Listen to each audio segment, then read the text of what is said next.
Hello, everyone. Welcome back to the WenDirkCast with me, Jimbo. I know, Cal, but it gets so sad saying that. As always, we will be discussing the latest MFL updates, transfers, developments, and so much more that has gone on over the last week or so.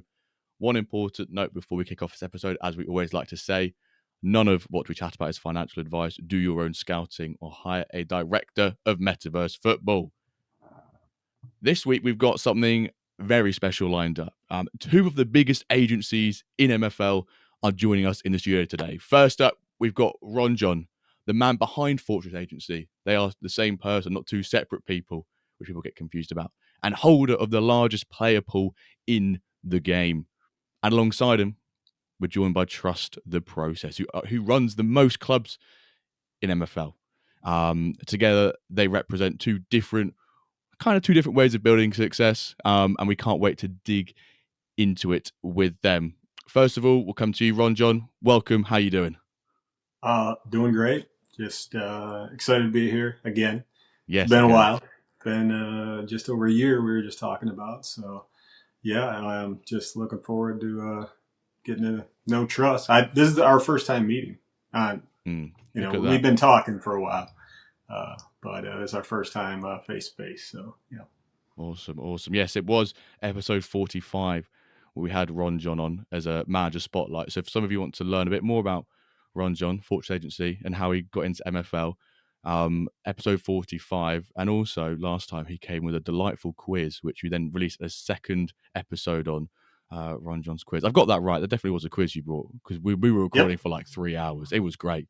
Yeah. But it would have been too long to release that in one, so we had to release it in two parts. And then Trust, your first official appearance. You did have a cameo in a mid-season transfer window episode we did, but now you come on for the full episode. How you doing? Good. It feels surreal.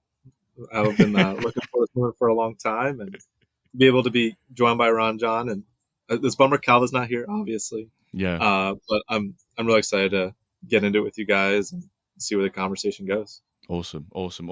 Yeah, I have been very tempted to sort of like use an AI of Calva's voice and just see like how far maybe for like an intro, how far I can get along with that. But maybe for the audio listeners, that's probably pretty good. But for the visual, I'm not sure how I'll do that. Maybe just get a picture of him, and AI is very good these days at generating those sort of things. So we can have a little Calva, still involved. He's in our hearts. So exactly. Calva's in our hearts, and I hope now he actually listens to the pod. Not that he didn't beforehand, but maybe he had no reason to. He didn't listen to his own voice. Now he's become a listener. He's become a fan. He's gone from co-host to fan. The roles have changed. So we will be getting into everything about RonJon and Trust later. We did ask for your questions, and we've got quite a few of them. So we're going to put those questions to each of them and talk some wonderful things all at MFL. So before we get into the weekly updates, always like to say about the streams and things like that. We had some great streams this week for the cups. Usually I don't do the cups, but we got them early in. I managed to start work early so I could leave work early so I could do the cups, which was great. But more importantly, we have a pack drop stream this Wednesday, which will be Wednesday the 17th. Wednesday 17th, we'll be doing a pack drop stream. As always, we'll have MFL packs players to give away an hour before the drop. So make sure you're there on a usual place, WenDirkCast on YouTube and the WenDirkCast on Twitch. Right. MFL moment of the week, or how's our week's been? Cup group stages are nearly done. I think we've had the 5th games today. We've got the final group stage games. RonJon, your moment of the week, or how's your week been at MFL? Week's been okay. Okay. I have to probably go with we're in a team together. Atletico Luchadores and me, Trust, and Big Will. We finally got our first league win. Boom. Which it's tough to say. But that team is, it's all of our best, well, mine and Trust's best players, and then Big Will's some of his best players. But yeah, we've been the league started, and we just kept drawing after draw after draw after draw, sprinkling a couple losses, and then we finally 3 days ago we had our first W of the season. So that was probably our my highlight of the week because I'm the one managing it. So it feels like everything falls at my feet as far as the wins and losses go. But yeah, it was it's some of the stuff that people are talking about in the engine mixed with some variants and equals one win for us. So that was the highlight of the week. Finally got the monkey off our back. And now we can hopefully second half of the season turn it around and start stacking up some wins. So nothing to be ashamed about because when we get round to my motor of the week, mine is very, very similar to yours. So yeah, great. Trust, over to you. Yeah, we're not going to talk about club results because I think it's a 5 at the back kind of issue. Because right now I have, I think, 4 draws and 6 losses in my Silver League. So it's not been going great for me either. So I don't think I've been managing any better than RonJon has been. In fact, I think he gets a couple more draws in there and he has a win.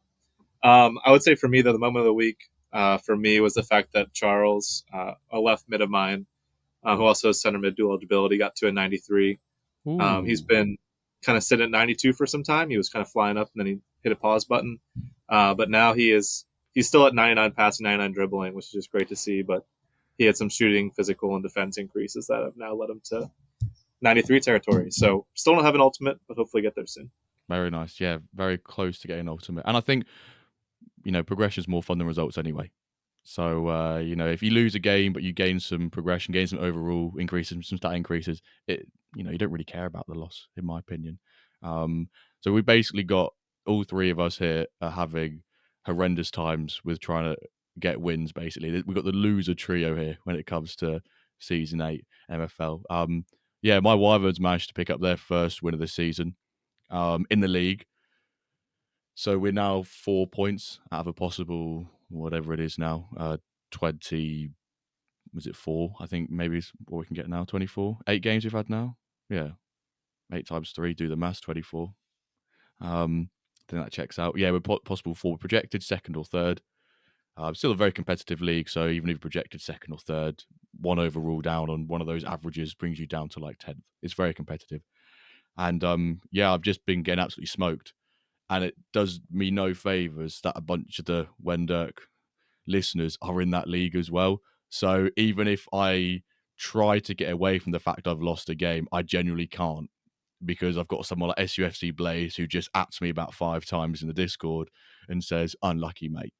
And then, Calver's in there as well. I've lost to Calver this season, which is like the first time in God knows how long I've lost to him. But on the other side of that, the Wyverns won their opening 4 cup games in Contender 4 or Challenger 4, which is brilliant because it means I've got 2 rest games. So that's a really nice position to be in when I'm struggling in the league really, really badly and I need to have a couple of rotation games. I can just rotate in my final 2 games. But the ironic thing is that the team up out for the cups is my rotation side and I've won all 4 games. So I'm getting really angry why my rotation side's winning, but the main team doesn't. But a bit like yourself, Trust, I've had a few plus ones, 85 to 86. Not quite on that 90 zone yet, but we're getting there. So I've won a match. RonJon, you've won a match. Trust, you've won some progression. He said you get to win a game with one of those. Was it the 5 at the back teams? Is that what you said? Yeah, it's my highest level team is a 5 at the back. Just how my players came to me, and yeah, we have 2 wins in cup right now, and so we are still alive there at least. But yeah, we are very much looking at relegation again for the league side.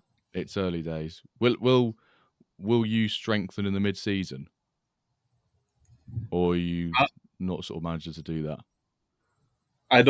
I'm not typically the manager to do that. Honestly, I don't really have the ability and time to update all my teams. This one, maybe I'm looking at it now. It's just one of those things that should be playing better than it is already. I think it's just bad management. But yeah, so we'll see. Because the problem with adding players is then you have to find homes for other players. or they don't get enough playing time. And so now I don't know what to do. Yeah.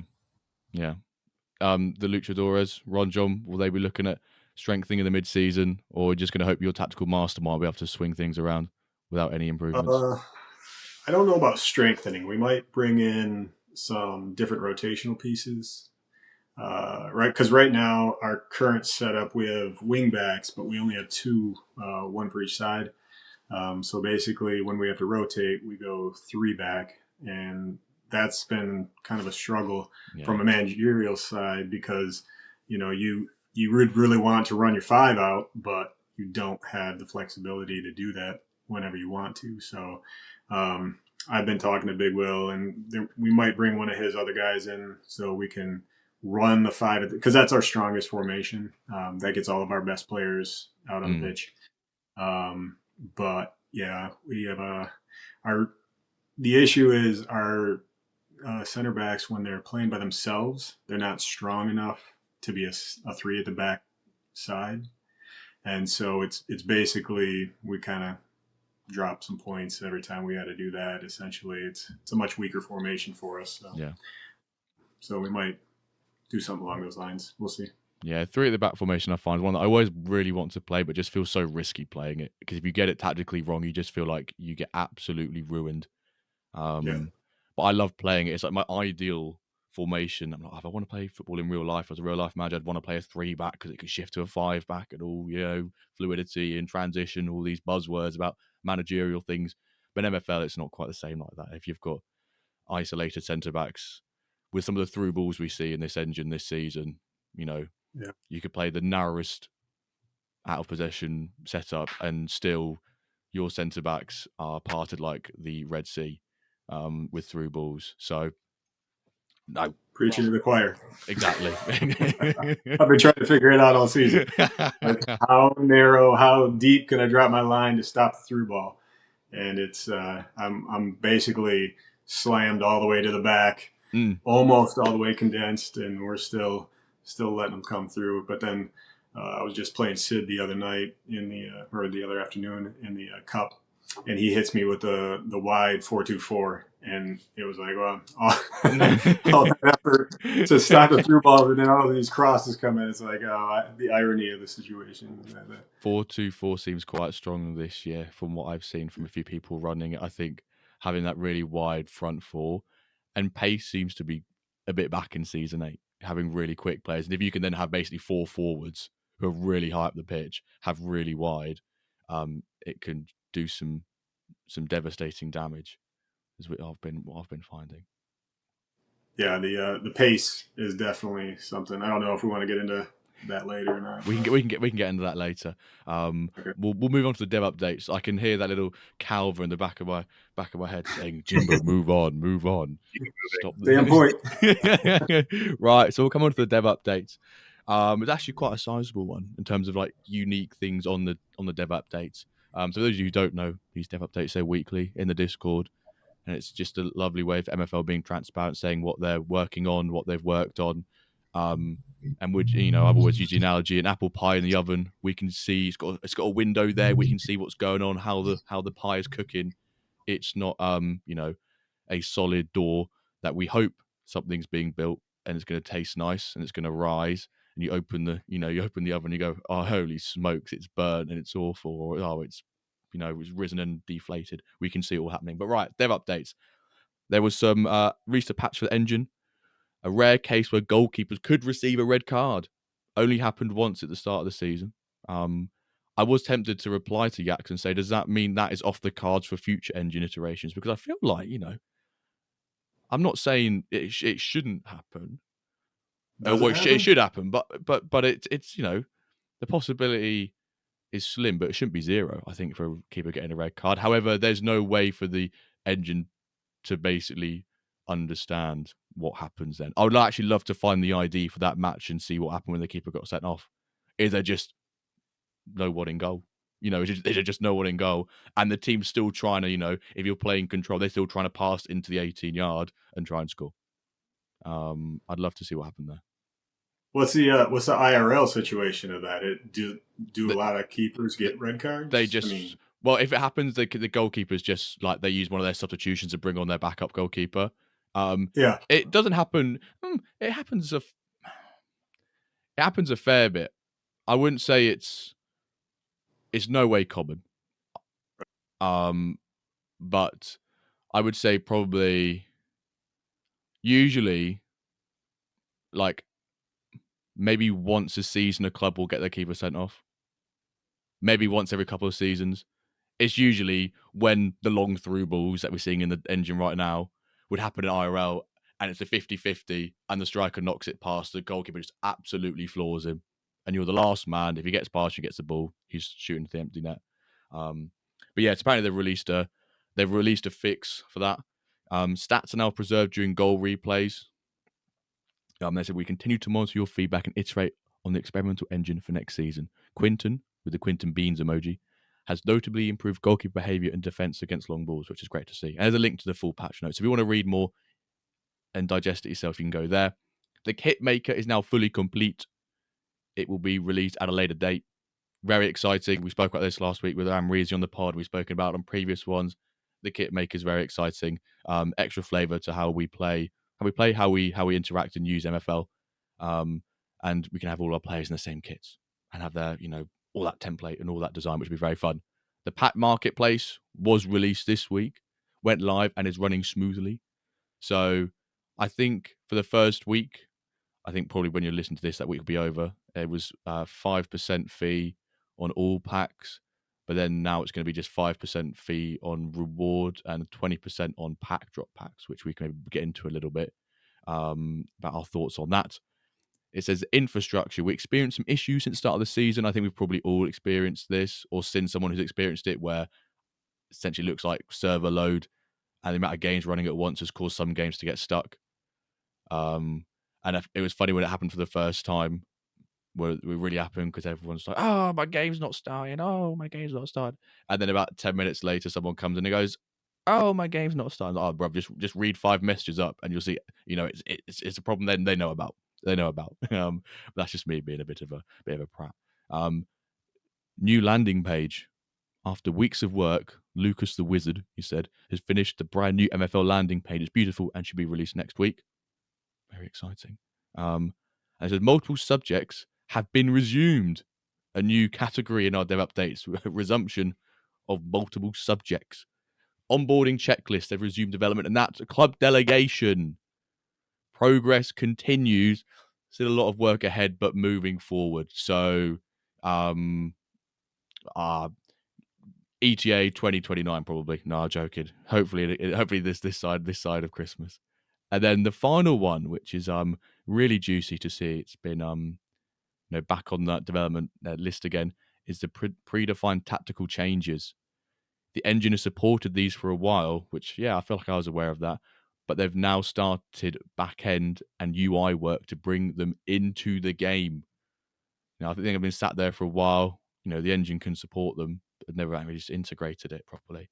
Which I feel like maybe with, we've had some of the UI and design changes. People, I think, have been wanting that more engine-based updates. We had the attacking tendency, predefined tactical changes.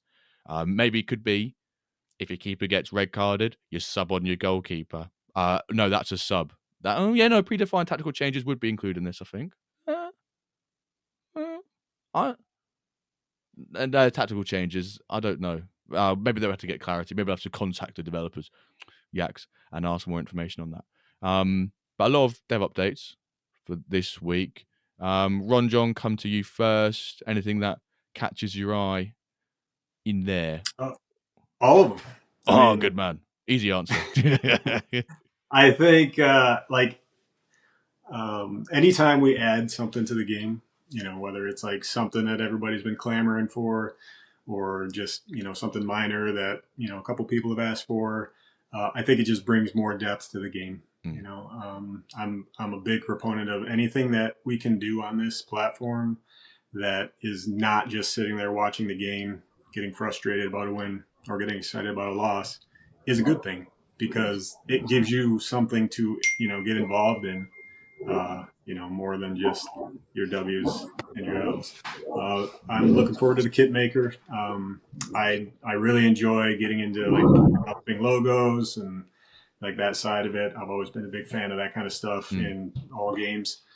So yeah, it'll be interesting because we've had all of our players with all different kinds of kits on for the duration that that we've been doing this, and so to see all of our guys under one team with all the same kits on is going to be minor change, but I do enjoy the fact that that's going to happen. So when you see your guy come up on the bottom of the screen, it won't be some obscure random kit. It'll be the kit for that team this morning. It's going to be just a little more depth and quality. Let's see, what were the other ones we had? I mean, just coming to your point on the kit maker there, I think as well, some of the graphics will be really cool. Maybe we could see like a team lineup, like a squad roster, as you guys call it, a squad of all the players, or when they're like player of the match, that sort of thing, rather than my Wyvern's playing green and yellow, but my man of the match is suddenly playing in, God forbid, blue and white. But actually, they could all be in the same color and things like that. It allows more possibilities for what we can do, especially from that design side, which I'm very excited about.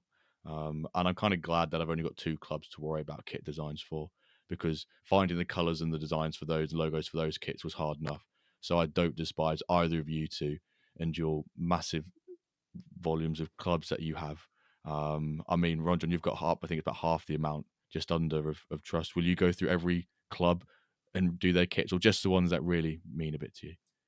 Well, I'll definitely start at the top and work my way down. I think I hope there's some default, where it pulls your primary and your secondary color, and then I kind of just give, and then you can make your way from there. I'd assume. But yeah, Trust. I don't know what your plan is on that one. Yeah, there is very little to no chance I'm doing all my clubs kits. I'm going to be one of those basic people that you guys talked about last week, you and Amreezy. But I I did find that very enjoyable. I'm definitely most excited about club designation. I mean, that's something I've been hoping for a long, long time. I can see myself doing some fun things with that. We're designate a club, and then also do like whoever of everyone I designate clubs to does the best, they get an extra reward from me or something.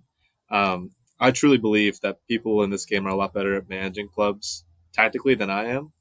And so I'd love to find ways to get more clubs in their hands and out of mine. I think that's both for the benefit of my players and also for the benefit of the game. I think it's going to be great to have better managers that know tactics, have the time to do that. Landing page, I think, is going to be great. I don't know what to expect at all. I like what it is now, but I think anytime you kind of can upgrade that, give it a new look, just like the new AI players did, I think that's going to be a great way to draw more people in. And then the pack marketplace, I think, is my third favorite thing that I'm looking for. Is happy that it's here, and I'm looking forward to happy it's here.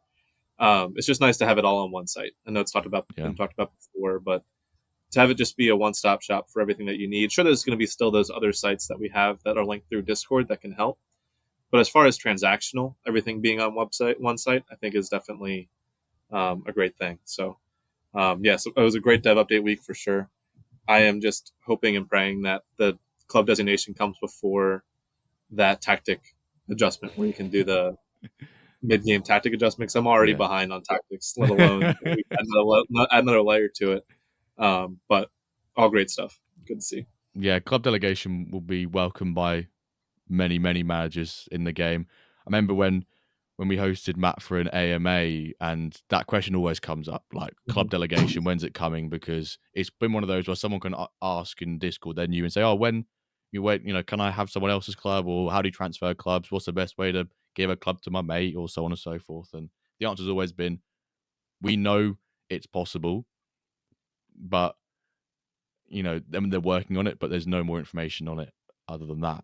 And now we've got, they're continuing progress with it. When we had the AMA with Matt, he was like, we were really close to it, but they just never went forward with it. And now they're bringing it back, which is really interesting to see. That's something that they got quite close to releasing and then backed away from it. I don't think they maybe underestimated or overestimated the benefit it would have. And we're like, maybe we don't release it now.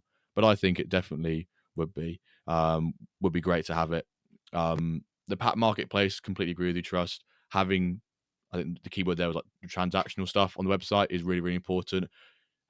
People have trust and and faith in the website, but if you go somewhere external, it's always like buying.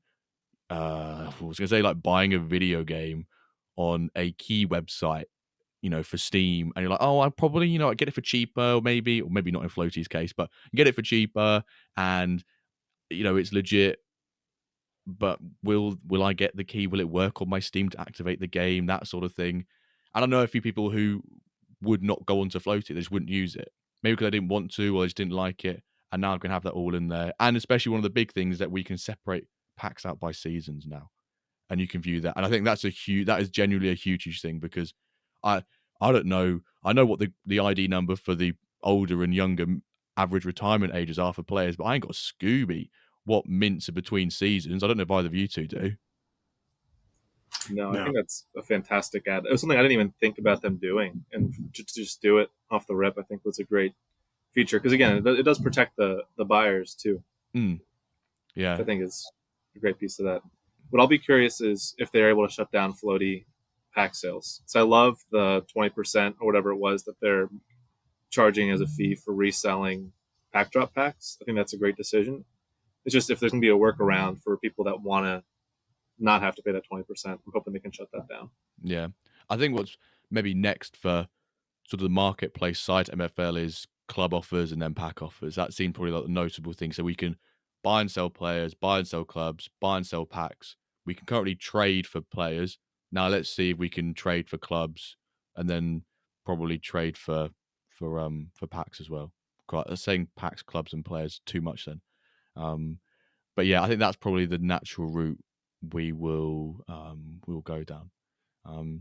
Either of you got any final words before we move on to the Diamond League? No, perfect. Right, let's head over to the Diamond League. I'll share my screen because it makes it really easy. Then you guys can see it. You don't have to worry about looking yourself. I've got to do it quickly, otherwise I have to edit this bit out myself. I don't want to do that. Right.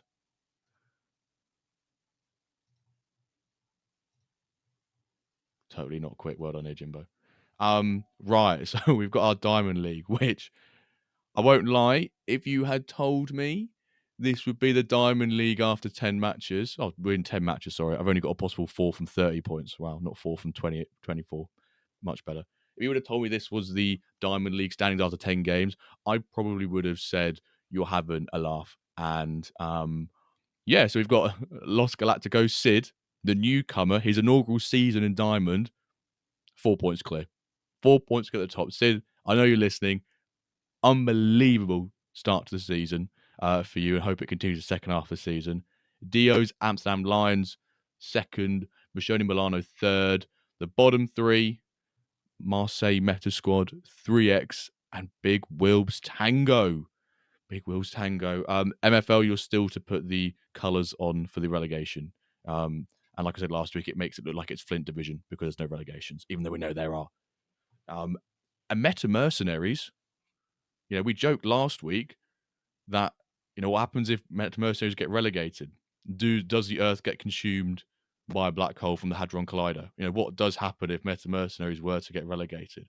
And, we joked, they just win like 3, they'll be in the relegation zone, they'll win like, the next 15 games and win the league. But actually, they're 8 points behind now, sitting in joint 9th place. They could sneak into that automatic relegation zone. It's probably not going to happen, but there's potential there. Yeah, it's a crazy Diamond League this season, which is great to see that it's not. I always joked and called it the Farmers League. It's great to see that that's kind of changed this season, and we're seeing a bit of, dare I say, a bit of variance in the standings this season. Obviously, the pair of you, along with Big Wilb, had your Luchadores in their last season. Big Wilb currently sitting in 10th place. RonJon, does that impact anything for Luchadores going forward in this season at all? Because a little connection I don't there, think so. Or is that all like a separate thing with Big Wilb there? Pretty separate. I would assume Big Will would be bringing players up from his other clubs. Yeah, he's got plenty to go around. Oh, he's got plenty. Yeah. Yeah, that Diamond League this season. I mean, sitting here mid-season, almost one game away. Yeah. Yeah. Uh, awesome job by Sid. I mean, Sid is like the success story of like what everybody wants to do. Yeah. You know, he's put in his time, worked his way up. Now he's sitting mid-season on at the top of Diamond. I mean, how can you not love that for him? But yeah, the Mercenaries and Tango. I would love to know if how they feel about that. Mm. You know, like they're sitting there. You're looking at first and second from last season. Yeah. You know, and is it they don't have enough time to get in and figure out the tactics this season? You know, to this point, or have they been trying? You know, like where is their mindset? You know, on what's happening? Because it is. I think it can be tough for teams, and this is all throughout the whole pyramid, where like you're flying one season, and then also next season starts up. You got the same tactics, same players for the most part, a little bit of power creep sprinkled in there, and then you just can't buy a win. You know, and it's like how. How do you justify that? I mean, I'm looking at the standings right now. They both have 4 and 5 draws, so I mean they're right there. Point differential, not that bad. So it's definitely interesting. I'll be interested to watch the second half of the season to see how it shakes out. I know we've talked about the second half of the season changing a lot, and what does that correlate to? Some people are like, do they change the engine? Yeah, I don't really feel that way about it. Because I've had teams that have just rolled through the first half, and you can't change anything. Like why would you? Yeah. You won almost all your games. Like you tinker with it, and then you start losing. Well, is it because you tinkered with it? Is it your opponent? And then all these teams at the bottom, they're trying to figure out what's going on. I mean, the Luchador is a perfect example. I've tinkered with stuff all season long, and so hopefully by mid-season or second half of the season, I'm starting to figure things out, trying to shut down the offense, trying to increase our own offense. And, that's when you typically see those swings the second half, because those bottom level teams are constantly tinkering. They're always trying to get better. Yeah. Once you get into like that rut, it can be very, very difficult. Like you said, if you feel like you need to be proactive and change things. And sometimes you may have just got really unfortunate string of results where you actually had the right setup, but because you want the change now, you don't want to lose another game. No one wants to keep losing games. You then start changing things, and it's really hard to get out of that rut. So, Trust, can Sid carry on this form, and do you think Meta's going to get relegated? Well, we do have one match left before mid-season. I think it's interesting to see where those lie too. I mean, 1 and 2 play each other coming up here to end the first wave of games. And so that's one of them's going to take a loss or draw, and that's going to knock them down a little bit. You also have Big Will's side playing one of these potential farm teams. They're playing Marseille, and so if he gets a win, he could jump back up to 7th really quick, because 7th plays Meta, and if we see Meta win that, we could easily see these 9 and 10 teams switch to 7 and 8. So it is one of those things where we do talk about where they're at in the standings right now, but I wouldn't be too surprised to see this change pretty quickly as they start to figure out. They've had trial and error before. They've been in this situation. And so I think I have faith that they're at least going to bounce back to top half of the table, both of them. But it is interesting to see, nonetheless, how this is kind of coming to terms. I would say I do have my only slight bias outside of having a partnership with Big Will. So I do have a player on Roma, and so I do have a little vested interest in Diamond. Yeah, that I have fun watching those games every now and then whenever I have a second. But yeah, and I guess a fellow 5 at the back connoisseur in Frage as well. So you can have a little bit of conversation there and share. Do you share some tactics as 5 at the back at all, or is that secret information? Even if you do, you're not going to say anyway. There's nothing I can share that he wants to hear, probably. And I think he's established himself as someone that is worth keeping his tactics private. I've never asked, but I have actually loaned him out players before, so there's been some level of working relationship there. I've had a left wing back that's gone to him before that's now on our side. He has a new replacement in there. But right now it's a CDM that I packed from reward packs this past end of past season. Very nice. That got very fortunate with packing a 93 from a reward Lego pack. Yeah, that content I creator can't count luck. on. Content creator luck. You've Yeah. been on MFL with Laird a few times, and we're gonna write. He's basically a content creator guest at this point. And we're just gonna give him a 93 rated player. I think that's definitely what's going on there. Yeah, I was actually opening that up on stream at one point. I don't think I've streamed since then, so I probably have some bad voodoo coming my way for that. But yeah, hopefully we keep that going. That's end of this upcoming season. You were on a heater that whole month. Every pack you opened was like you pulled out something, some upgrade of some sort. Yeah, I'm definitely due for some negative regression. Yeah, you need to be late for cornhole more often. That was it, right? It was cornhole you were delayed for on that pack drop stream, and then that was that mid season. That was, what was it? Who was it you pulled? No, it wasn't you got an upgrade, wasn't it? Was that was an upgrade in that pack? I know. I got a Lego from a rare pack. Yeah. It was 87 right mid. That hasn't progressed a lick since getting him, but still not going to argue or complain about that. I think it's 87, maybe it's 88. What was the age of that mint? I want to say he was 24 at the time. Okay. So yeah, he's still got time. Yeah. 20. He was at 23 at the time. Now he's 24. Yeah. 87 overall. But yeah, that was definitely a good reason to be late for cornhole. I agree. Final thing, before we shift over to the marketplace updates. Also, just come back to Meta Mercenaries, and I'll just stop sharing whilst I do this bit. We'll come back to Meta Mercenaries, and I know that Ronan's always run the same setup for like near enough every season, right? And I think maybe is this just an impact, the effect of not having a lot of formation flexibility within his squad, because he always runs the narrow 4-1-2-1-2. He's always ran 4-2-2. He might have left or right mids or maybe secondary position, but doesn't have any wingers. Is this an impact of the engine? Well, yeah, him not being able to have formation flexibility, basically. I think this is he's had the best players for a number of seasons, has the best team in MFL.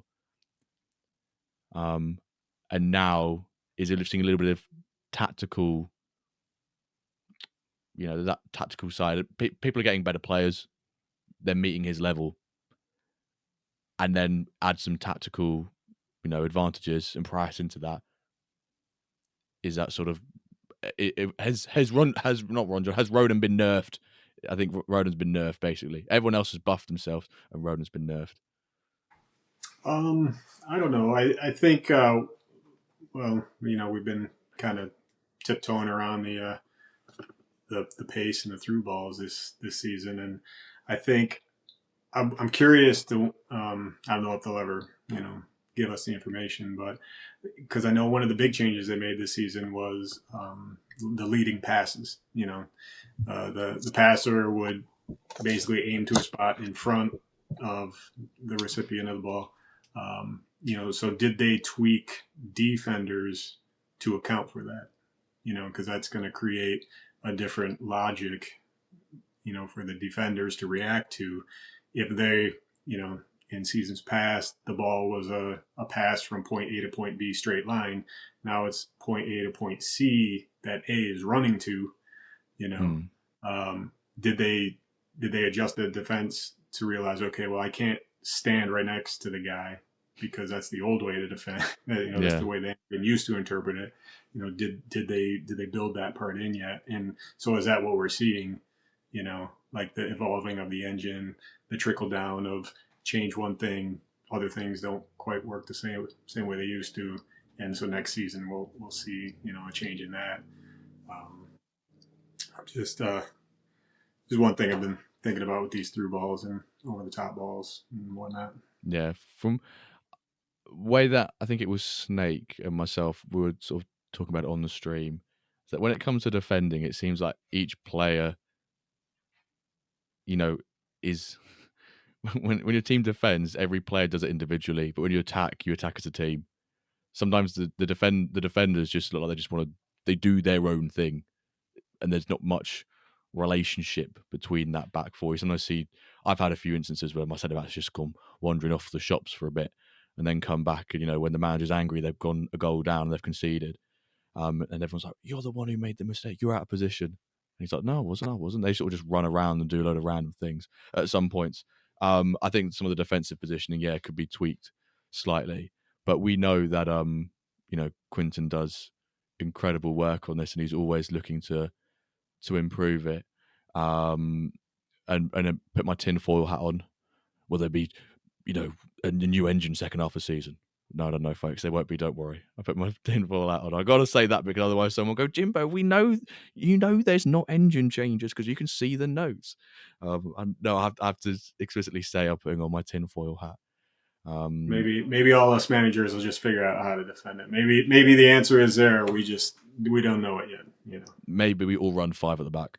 Maybe it's literally, it's not how you score. It's just making sure you don't score. Yeah. It's a tinfoil hat moment too. It could just be that the engine's been designed to have a different winner this year. This whole time they've been trying to figure out how to get rid of this dynasty to create some more variance. That's a real big, thick. Oh wow! Wow, that is a really big one. I think it has some legs though. Look at Ronan. I think it has some legs. They were just like, right, he's won 6 out of 7 seasons since season 1. We'll just, even when he doesn't win, he doesn't want to come second or third. That's not enough variance. We need to have him right down the bottom, a bit of a scare. It feels very like Tottenham and Man U style, like some big clubs. Although I think I'm doing Meta Mercenaries an utter disservice by comparing them to Man U and Tottenham, but in the same sentence. But no, I like that. I like that one from you, Trust. I think when we eventually get around to a full conspiracy theory episode, that will be banked, and we'll all put our tinfoil hats on. When that does happen, I will be putting tinfoil around my head to make sure people do understand that it's a conspiracies, and I'm not just sort of saying this is what's going to be happening. Right. We'll shift on to the marketplace updates. As last week I said, Calvert would always do an absolutely superb piece of work here. And last week I was quite busy, so I didn't really get around to doing marketplace moves. And I've had a bit more time this week. I say kind of. I have been away since Thursday and got back an hour before we recorded. But what I've done is I've gone through some of the Airtable, and I've found, I'm going to sort of like a manager. We could Calvert is a manager of the week. Someone on the marketplace been pretty active, maybe someone who's new. And the manager that I've brought up goes by the name of Zebu, Zebu. Discord goes crazy Zebu. Why have I given him new manager of the week?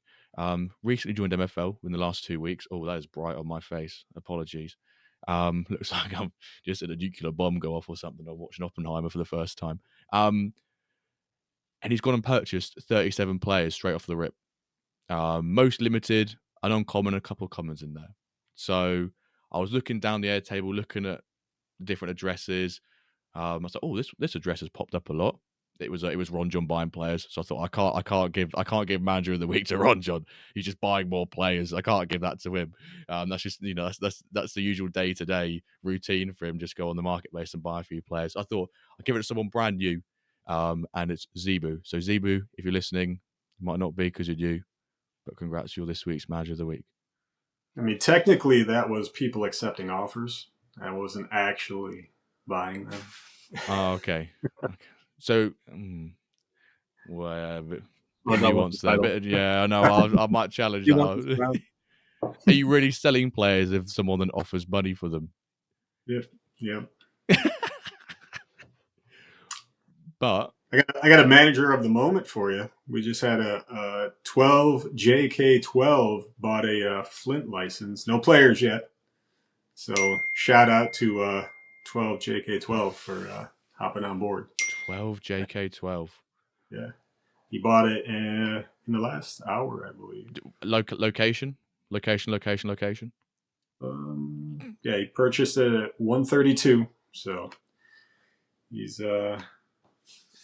from England, London. Whereabouts is the club from that he bought? Can you see that or? Cuba, Cameroon. Oh, Where, Cameroon. There we go. yeah, it's going down to Africa. Yeah, you've got to do a big away day. It's quite far for the teams to travel if they're, if you're in Africa and you've got to travel South America or travel England. I do sometimes feel for my Wyverns, little Norwich in England, and they've got to do big away days to Colombia. Not sure how they do it on, especially double game days. And we've got 2 away games on the same day across the world. I'm not really sure how they do it. A lot of Taylor Swift air miles gets consumed during those matches. But the other big market move, as always on WenDirkCast, is Splash of the Week. Oh, you two love that. Right. Music to my ears. I officially feel like I made it on the podcast now. I always get nervous as well, just in case my voice cracks, even though it's quite a high pitch anyway. So if anything, it would make it better. But this week's Splash of the Week is a player which I can definitely pronounce. Why? Because they're from England, and their name is Fred Lane.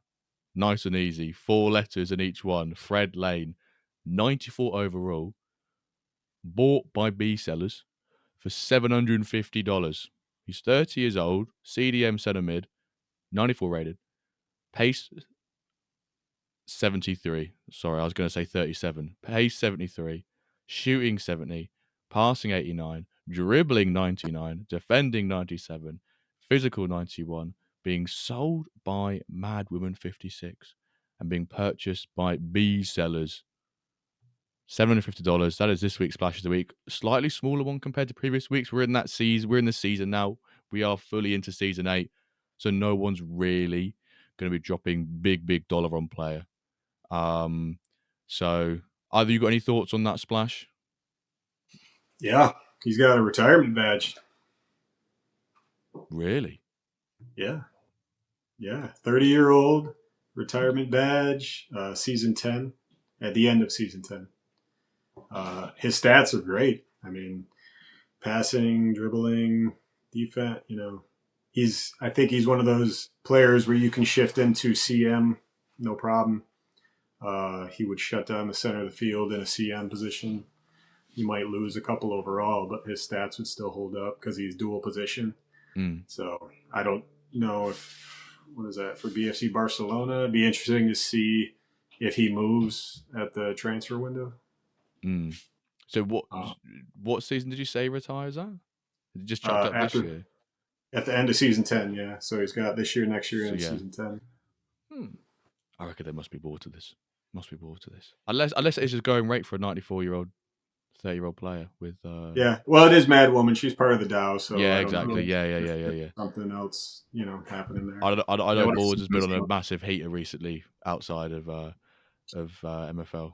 So I think there's probably some extra in that. Go on, Trust. What are you going to say? No, I was saying I think there might be something else going on with Mad Woman too. I don't know if there's another side deal going on with that, or if it was purely just, hey, I just want this person for the next 3 seasons. But definitely a diamond player. Yeah, can't argue that. No, I'd take a 94 rated player.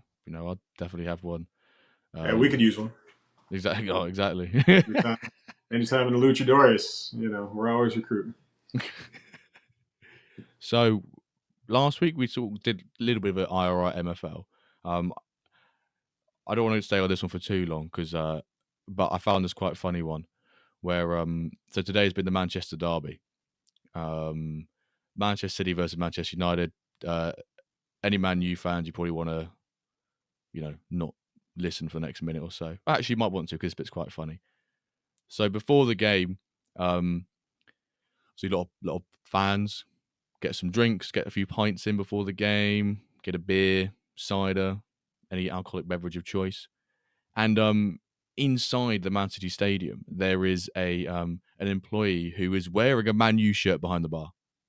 So he works for Man City and he's wearing a Man United shirt behind the bar. So a fella by the name of Stuart goes on to Twitter and tweets absolute joke at Man City, letting one of the bar staff in block 315 wear a United shirt on Derby Day, #MCFC. To which Man City replies back within, how long would it reply back in? Just under 2 hours, and says, "Thank you for making us aware of this. We can confirm this individual has now been removed from their position." So, which everyone just put absolute grass.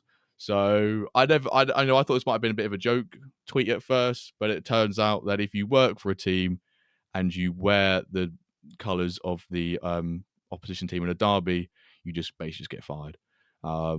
Which, you know what?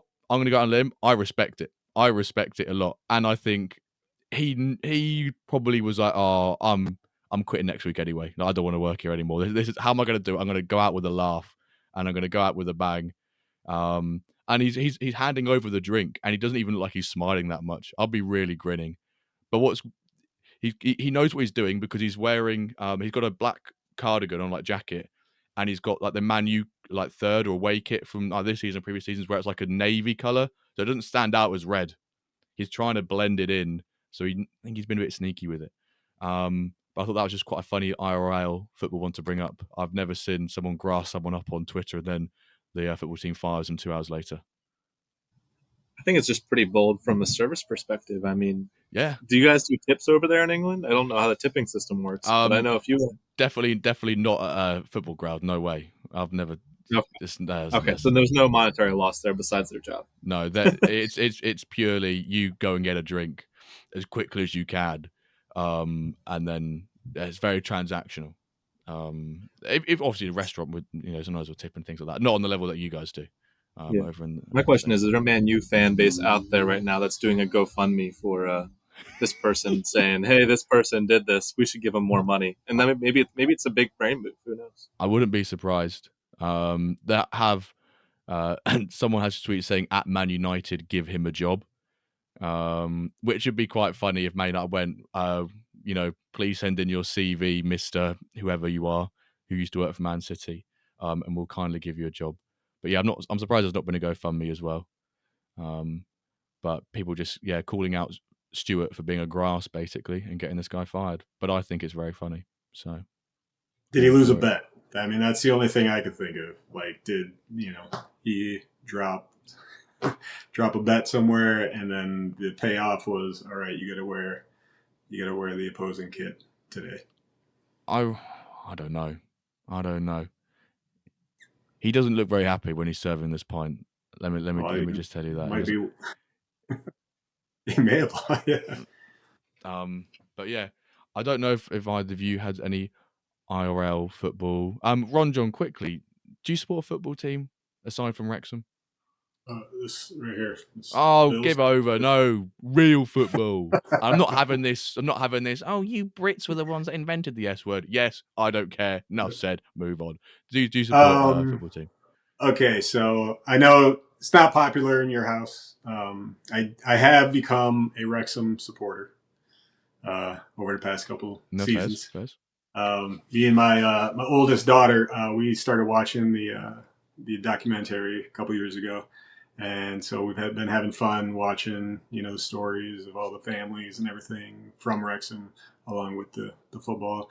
And so IRL, I guess they won. What was it, on the 10th? So just a week out. They won their first game against Millwall. So it was a pretty entertaining game to watch. Does that mean that potentially in the future there's a father and daughter trip to Wrexham on the cards to become part of the massive? I don't know. Do you know what is the nickname for Wrexham fans? I know what we'd call them, the Brits being Welsh, but I can't say that on the pod. But yeah, we said off pod that Norwich are playing Wrexham next week, so maybe I've done myself a favour by recording this the week before we play Wrexham, because if things went belly up, then I know, RonJon, you're a very distinguished gentleman. I know you would give me no grief if Wrexham were to beat Norwich whatsoever, but there probably would be some grief if I'm sure I'll get an at in the Discord if Wrexham beat us. So that would be the team that I guess I technically support. Not huge fans, but we're getting there. Do you have any of their jerseys? No. Any jerseys? No, we do not have any Wrexham gear. So if Ryan or Rob are watching, they come across, they want to send something. I think they should. I think they should. Yeah. I know they're listening. They definitely should. Should send you over some gear. Trust. Obviously, in your cameo, we never spoke about IRL football. We were too busy discussing why you bought 5 clubs in in the transfer window, which now seems child's play. When we talk about your clubs later, do you support a IRL team? I mean, I'm a bit more of a fan of international soccer. So Quapasco #Win Internationals for MFL. No. But I will say, to RonJon's point earlier, I thought about that joke last week with Amreezy on. I was like, I'm going to say some NFL team, and beat me to it. Well done. I'm a Union fan. Philadelphia Union. It's one of the Philadelphia teams I do support. Good season this year. Went to my first game this past about this couple months ago now. But I would say, as far as my sports priorities of watching list, it's not that high up there until we hit World Cup, Euros, anything like that. Did you watch any of the USA friendly games we've had on the past week or so? Yeah, I watched the Japan game. It was good to see a win actually come through. Okay. I was going to say, because you won one and then did you lose the first? Lost to South Korea, I think it was. South Korea. Yeah, because I just, when I saw Josh Sargent was starting, I was like, yeah, my boy Josh Sargent, who's awful for the States. And he doesn't play very well. I went straight to Twitter, and there was, as expected, huge arguments between USA fans and Norwich Josh Sargent fans. Of course, conflicting views, where he's absolutely pants for one club or one side, and he's absolutely loved and remarkable each game for Norwich. And there's a lot of expletives used and a lot of insults. I think they all agree to disagree in the end. But I'm ashamed he can't really get firing, because I'd love to see him leading the line for America, land of the free in the World Cup next year. So it's one of those things. When I really first started playing for the US a couple of times, I got excited because I was like, man, that's a great name for a striker too. I just wanted to see that name succeed. But yeah, I'm glad he's good. I'm glad he's good for your side. But yeah, he's been underwhelming for us for sure. Yeah, maybe the best thing to happen to him might be Wrexham just buy him, and then he starts performing well, and then and then I could maybe. Could I? I wouldn't support Wrexham. I'd support Josh Sargent. I'd be a fan of a player. We see some people that don't necessarily support a side; they support a player. But before we move on, I always like to I see some people when an IRL game has a fix the engine moment, where some of the stats don't quite line up. And to follow on trend with my beloved Norwich, they drew 1-1 at the weekend with the home team Coventry, managed by Frank Lampard, equalising in the 96th minute. Norwich had 0.18 XG, and Coventry had a 3.68. So, we had 4 shots, they had 28. So there's your this week's version of Fix the Engine. And I did see, I'm just got to verify this quickly. No, it has been updated. There was a point when Burnley just had 0 XG against Liverpool, which is kind of expected. But it does happen in real life, folks. It maybe happens more often in MFL than you as an individual would like it. But don't worry. Put your tinfoil hats on. There's a different engine for the cups anyway, so that's why I win. Right. We've been putting the hashtag in the middle of the episodes now to try and get more traction with these hashtags. And this week's hashtag is going to be a combination of these two lovely gents that I've got with me on the pod today. Hashtag Trust the Fortress. I think, combination of Trust the... Obviously, then we've combined it with Fortress, just in case you hadn't got any idea what the meaning, the reason why or how I've combined those two names. I think Trust you talking about 5 at the back, and RonJon as well, that Fortress defense, even though this season, for all of us, neither of our teams have been a fortress or have have good home form, as we like to call it. So hashtag Trust the Fortress. Post it on Discord, post it on Twitter or X or however you like to call it these days. and we always like and repost all of them. So I want to see as many of them as you can. Right, we're now gonna move on to some of the questions that we asked the folks, our lovely viewers, and other topics to throw out RonJon and Trust, because to give you guys some stats of these two individuals and how crazy they are, I think really is probably a way to put it. RonJon, you have the most players in MFL, currently sitting at, live as of 60 minutes ago, unless you've done some more purchasing, offering of players. 2,069 players with 41 clubs, not a small amount of clubs either. Trust coming in second on the player count with 1,940 as of an hour ago, with 91 clubs, which I think is absolutely mental. It doesn't seem that long. 92 clubs. How much was the club? On the pods. I bought one on the pod. Yeah. You just bought another one. Where's it from? Honestly, I don't know, but it was a $49 ice club. $49. Yeah, I saw a 4 in front of it. Whenever we were talking about this new manager, I was like, "Oh, what are clubs doing right now?" I saw a 4 in front of it, and I was like, "I just have to buy that right now." So, if I put a club up It's for a nice like club, 400, does that still count? oh no, sorry, Oh, okay. Only 2 numbers. No. 2 numbers with the 4 in front of it. Because otherwise, lowest is 55 right now. It's an ice club for 49. It's gonna get relegated, but Yeah. It doesn't that long ago since when you had your first show with Lairds, and I'm pretty sure you're like, oh, I'm about to go buy like my 60th club, and I'm not gonna buy any more for the rest of the season. Then you're on like 2 weeks later. Oh, oops, I just bought like 10 more.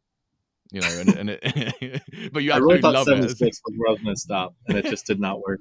Is 100 gonna be the limit? We'll see if there's some sort of internal limit I'm not aware of on MFL's end, but maybe. We'll see. Club delegation's got to come soon.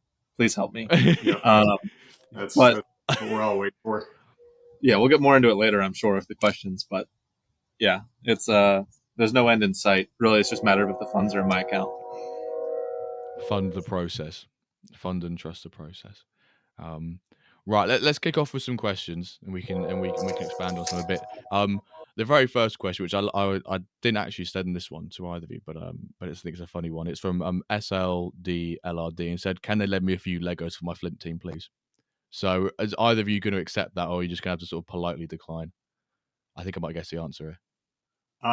I could lend them some potential Legos. Oh, I like They that. They might be a little low right now, but Yeah. someday maybe they might be a Lego. Trust, I think it's a no from you as well. What division is it in? Flint. He specifically said, "Can Trust give me Vidic?" I think is what he said specifically. Oh, Vidic. I would.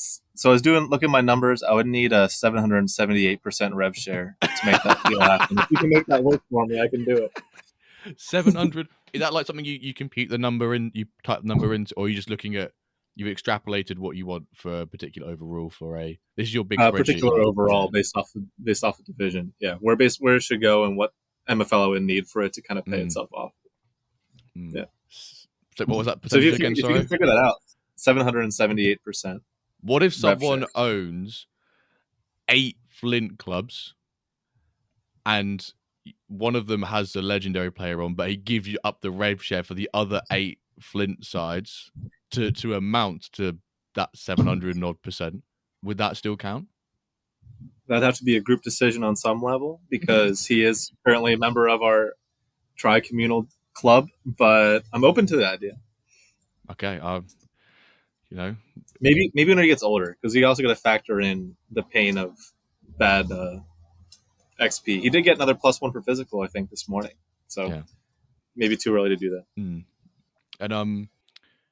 And RonJon, I think that could have been a great opportunity. You said you potential Legos, but you could also say, well, if you give me a 22 or younger player, I can enter you into my raffle, and you might get not quite a Lego, but someone of decent overall. Yeah, we ran that raffle this off season and worked out pretty good. I think I got to streamline a little bit. There's a lot of legwork in that one. Yeah. Oh no, I completely respect the logistics that go into that. It's bad enough me having to write down everyone's packs they're giving away. You know, especially when you gave the 14 away that time. 5-6 months ago, weeks ago. Sorry. It can get quite a lot. Have you checked on the progression of those players at all, or is it best not to? No, that I typically don't pay attention that closely. If somebody goes off, obviously they kind of make themselves known. But no, I don't. That number, that 2,000 number, is way too big to individually write down people and track them and every day. So yeah, I'm just kind of a spaghetti against the wall, see what sticks. If anybody, rises up, then I'll look back and be like, oh yeah, that's right, I got him from the whatever situations. I think let's get into our first serious question now, and it is, can I have a legendary player for Ice Division? No, it's not. Right.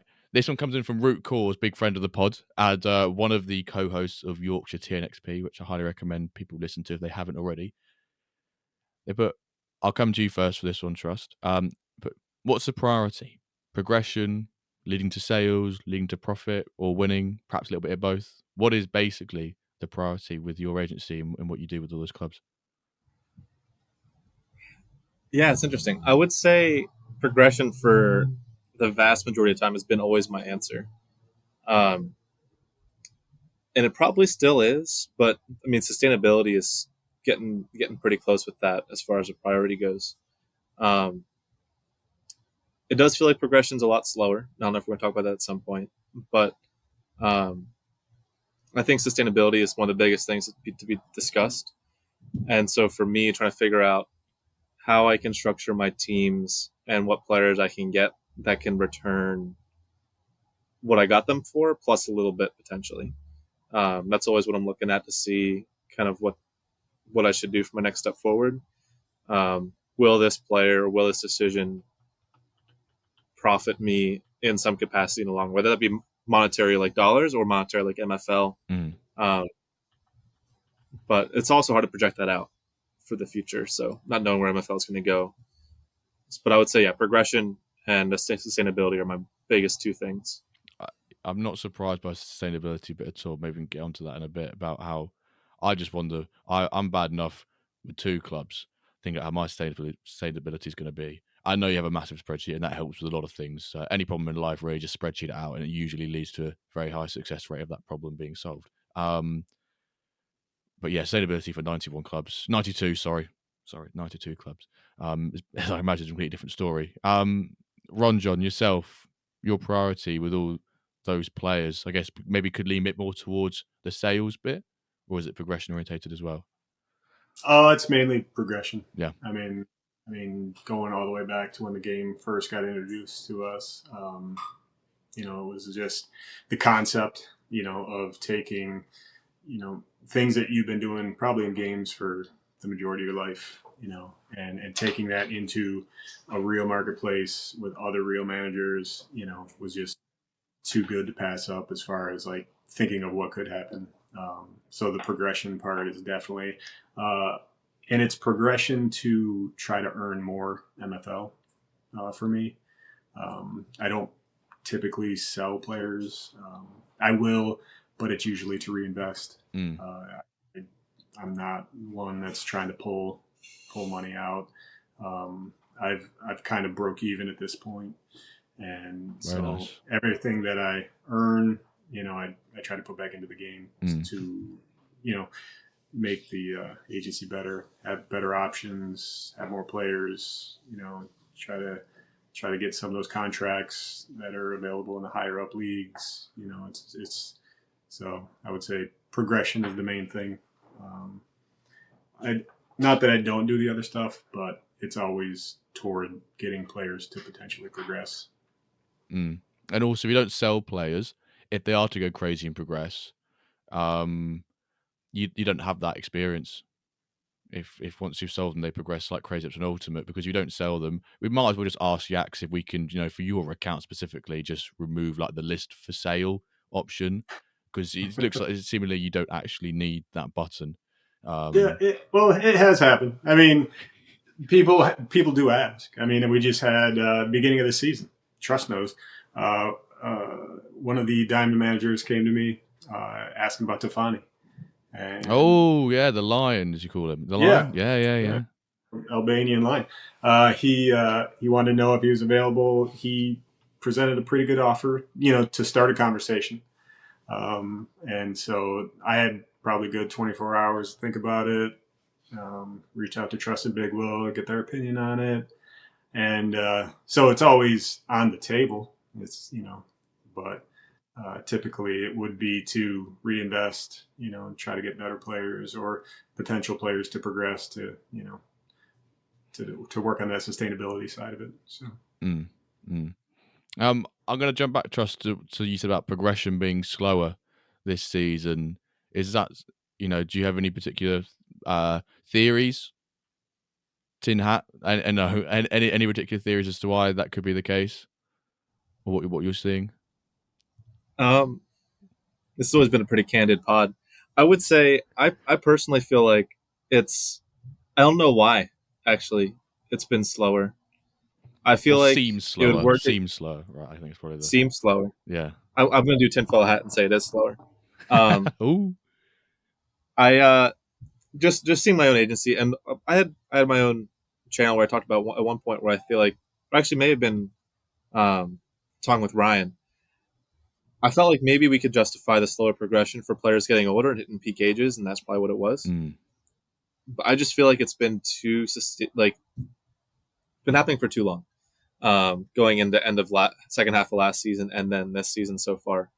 I feel like MFL really gets a lot of good publicity from progression. So I don't know why they slow it down. So there's sure part of me that still feels like maybe it's just me misreading the situation. But I don't know if the goal is to slow down power creep, which I think that's a good thing. I think slowing that down could be a good thing. And so that could be one positive to why they would do it, if they would do it. If that is what's happening. Or it's just one of those things where they want to limit the amount of players that are in the Lego territory and Ultimate and Rare, and really I think there's a big concern for maintaining value. My wife is home, so that cry is being taken care of. I going to the pod, I told Jimbo I'm on baby duty, but wife got home. So I think limiting power creep, I think, is maybe one of the biggest reasons and why it would make sense, because there is a lot of concern I think people have of their players that are declining in value based off what they expected. But then there's also the battle of people that are concerned about their players not progressing and not increasing in value like they hoped. But all along, I feel like, to be honest, if everything, as long as progression remains the same for everybody, it just takes some getting used to and adjusting. If they did turn down the dial, if they did, it just takes getting used to. I don't think it's a bad thing, because everyone's players are getting better at the same pace or not getting better at the same pace. And so really your players just maintain the same value no matter what happens. But I could go on for longer about that, but I'm gonna stop. But it's taking some time to adjust. It's sad to see the less plus ones every day. But so you're not alone if you're not seeing that. But I think, just to say lastly, like, doesn't mean the game's in a bad spot. I think it's one of those things where it just looks different, and I think it's going to add value to those times you do pack an upgrade or something like that and provide some more excitement, which could be a good thing. But yeah, that's kind of where I think things are at. RonJon, I'm curious if RonJon's experience is similar as far as his. Yeah, I was about to ask. RonJon, are you experiencing that slightly slower progression for the last sort of like season and a half, or? Yeah, but I chalk that up to, so when we first, season one opened, every single player in the game started from zero, So you saw everybody in the entire game take off, all your high progressors just pop, pop, pop. They're like, everybody was posting, hey, this guy went up 10 in the last week, and so, but you're talking about the entire player base at that point. I don't know the numbers, so I don't know what the percentages of players coming in per season is currently, but season to season, you're going to have less players over time do that just naturally, because they already did it, So every time somebody hits their prime age, maxes out, they're not going to do that going forward. So the only players that can do that are the players coming in through pack drops, reward packs, and I would assume that percentage of players is much smaller. than what we originally started with. So I think it's still happening individually, players individually and accounts. It's still, you're still seeing the massive growers. But I would say that like the numbers overall of players that's happening to is definitely down, just because that's the way it was going to go. Yeah. And plus, when we first started the game, our bar was set, so high just because of that. And now season after season, you just have less and less players for that to happen to. So that's my take on it. No tinfoil or tinfoil there, was that? No tinfoil. No tinfoil. I mean, did they slow it down? I don't know. But there we go. There's a tinfoil. There's a tinfoil. From a numbers standpoint, yeah. I kind of thought that that's the way it would go. You would just see less of them because less opportunities for it to happen because less players, coming in from season to season. Yeah. Yeah. I think the drop off has just been more drastic than I expected, which is why I'm tinfoily. But I think there is definitely room for the possibility that these players are ending the game older, and so also they have less a progression window than what we originally started with, because we never really knew. We still never really know, unless someone just really went hard into research, what those being younger, how much that adds to your potential for progression, and having so much a younger base of a player pull off the rip on average. Not to mention the fact that we all start off younger and now they are getting older. We didn't even have older players to start, but also the fact that they're coming out of packs older. Could be contributing to a lot of it as well. So I'm definitely not full on saying progression's been turned down. I'm just maybe looking for excuses as to why I have less progression. Has progression been nerfed? Clickbait title with an unhappy face of both of you. I think you probably racked off the reasons I was going to suggest as to why progression could be seemingly slower. The players being older now. The ones that did progress will be older. Less progression there. You mentioned just right at the end there that the average age of players in packs has increased since S1, since pre there, before then. So if they have boomed over 3 seasons, they could be now at their point where, even though they've been minted season 3, season 4, they're going to be slower. Players just getting over like 32 years old in general. What was it? Something like when a player hits like 32 or 33, that's basically, if they've been like ideal scenarios, that's most of their progression done. Once you hit 36, their XP earn like halves, something like that. So I know we're only getting a few players who are going to be, well, no one's going to be at 36 yet. 29, no, we've got some 36-year-olds. I got some 35. Yeah. I was going to say, well, if anyone's going to have the oldest players in the game, RonJon, it's going to be you. Probably have a couple. Yeah. And just because, and I think because of that. So one of my players dropped off 4 seasons ago. So maybe I've been thinking for the last 4 seasons that progression's been slower. But every player has a unique path, and I do wonder how many unique variations there are of progression. I guess when you just look at how many overalls in a season a player can jump, there's probably quite a few similarities, but actually when you dive into the stats that increase and the order those stats increase and the XP earned, that's when it gets the unique bit, I think, right? But no, very, very interesting that you also thought that, Trust, because looks like you're not the only person. What's going to be interesting is whenever we hit 10 seasons from now, whatever it is, when we really see like a full-on new wave of players completely, like what are going to be the overalls required for different divisions. Like power creep is kind of a whole other tangent of a conversation, but I do think that it would be a justifiable reason to turn down progression if they did do it, because people are getting upset the fact that, I remember whenever I was getting upset that 74s weren't cutting it in iron, and now 74s aren't cutting it in ice, I don't think. But yeah, I feel like we probably see strength creep, like strength in divisions drop, as we tom it like the big reset. Well, I don't think it will be as big as, it's one of those where it gets hyped up, buy the news, was it buy the hype, sell the news, or something like that they say in stocks. Not financial advice. But Yeah, I've just completely lost what I was about to say then. Talking Well, about you were bloody talking about stocks. strength creep. Yes, strength creep will. I think it will probably Yeah. drop slightly, but then recharge itself and start increasing. But I think we will see a little bit of a drop where managers who haven't got sustainability, or more importantly long-term planning at the forefront of their mind will suffer.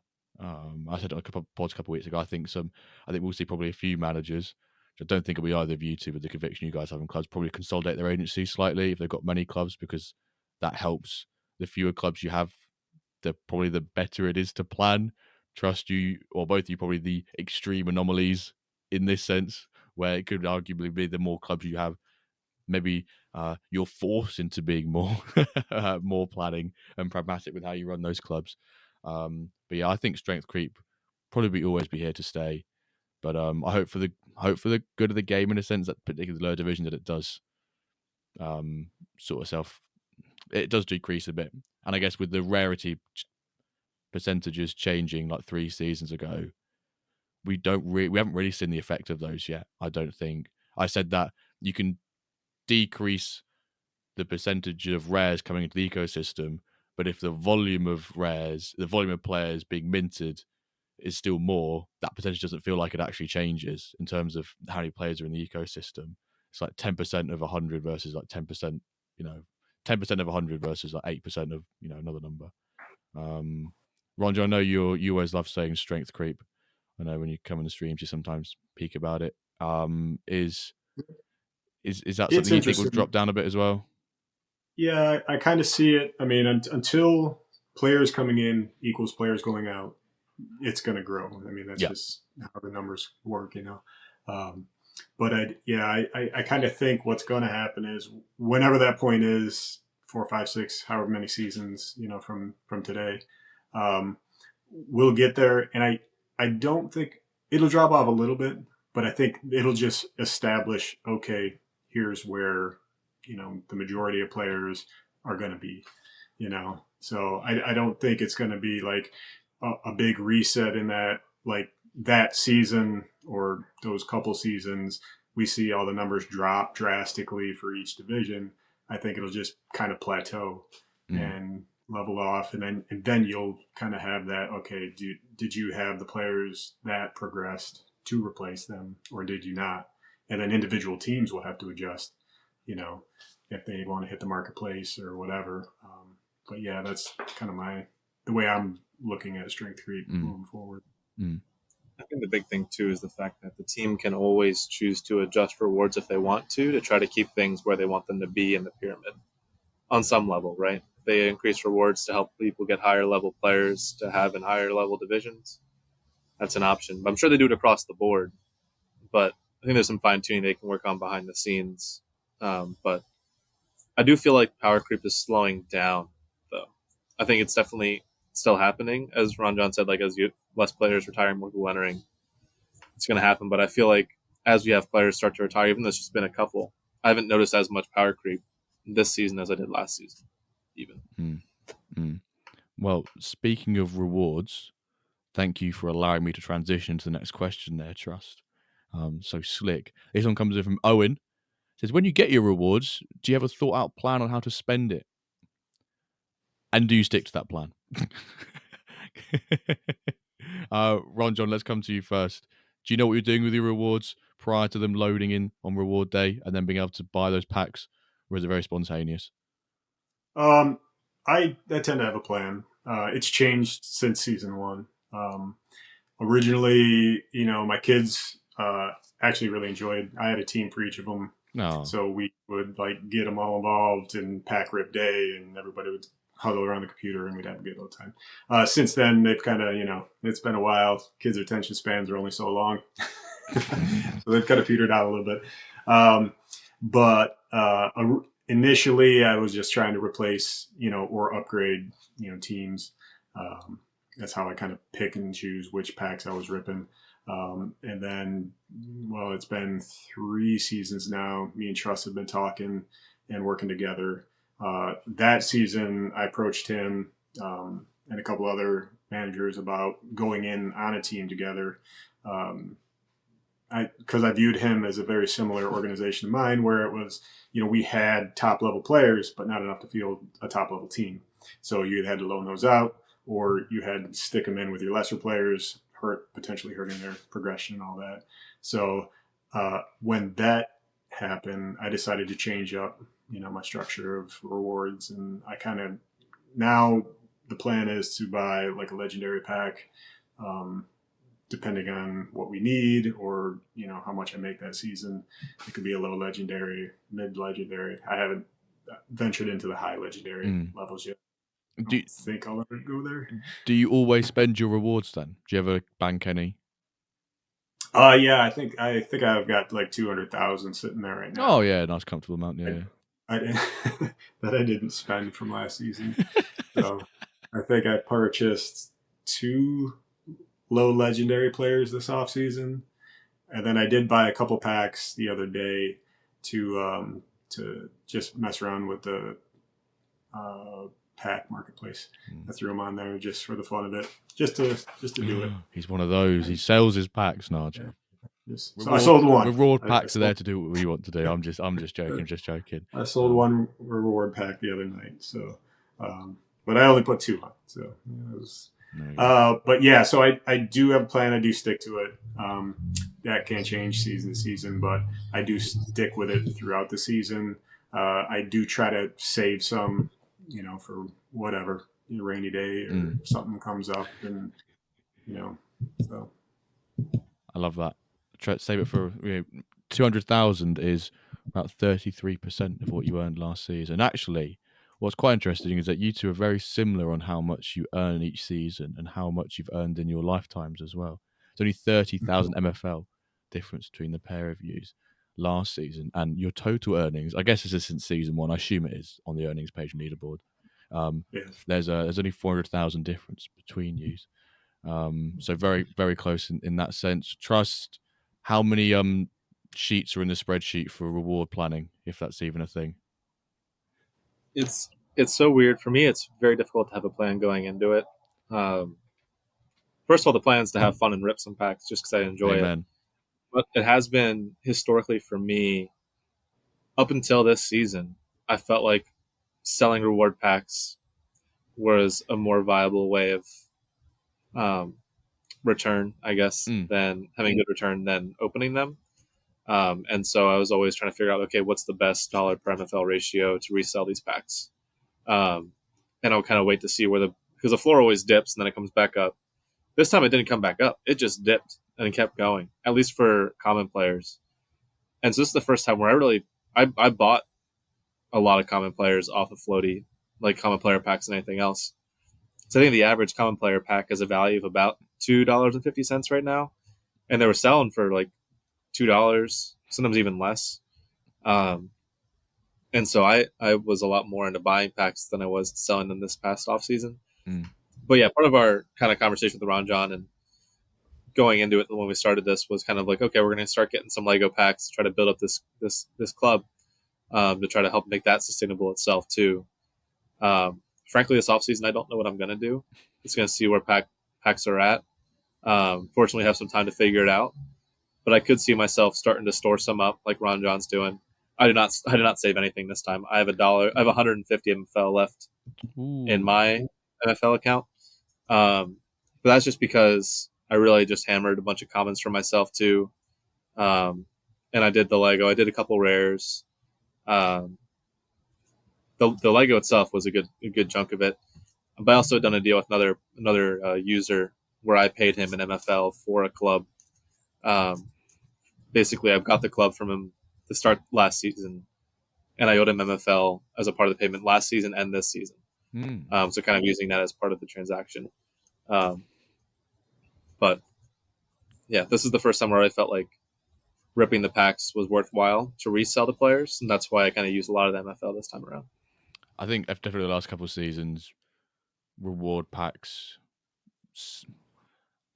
selling them on floaty for the dollars and then buying the players you want. If you need to upgrade your squad, I think that has probably been always the best route to go down. I've always said like it's a want and a need. If you need to upgrade someone, but if you just want to upgrade someone, but you're not really half-assed about it, yeah, have that thrill, that adrenaline rush of opening a pack and seeing your legendary player be a 28-year-old 85 and instantly regret everything that persuaded you to buy that pack with your hard-earned rewards that you spent 6 weeks with stress, anger, emotions over just to oh, my pack was awful. Anyway, what Sam Geek Test is curious about, which RonJon, you kind of alluded in your very first answer to the very first question, and feel free to just disclose as much as you want, little you want. It says curious about their business model. You guys are basically big conglomerates now. We can call yourself businesses. You're not little corner shops or sole traders or whatever. Curious about the business model and whether they're already making a profit. I guess we play this game for fun, but some people will see it with an ROI potential in there. Yes, you can have fun, but it's got a real life economy. There's always going to be a monetary and a financial motive to some people's decisions, how they play the game.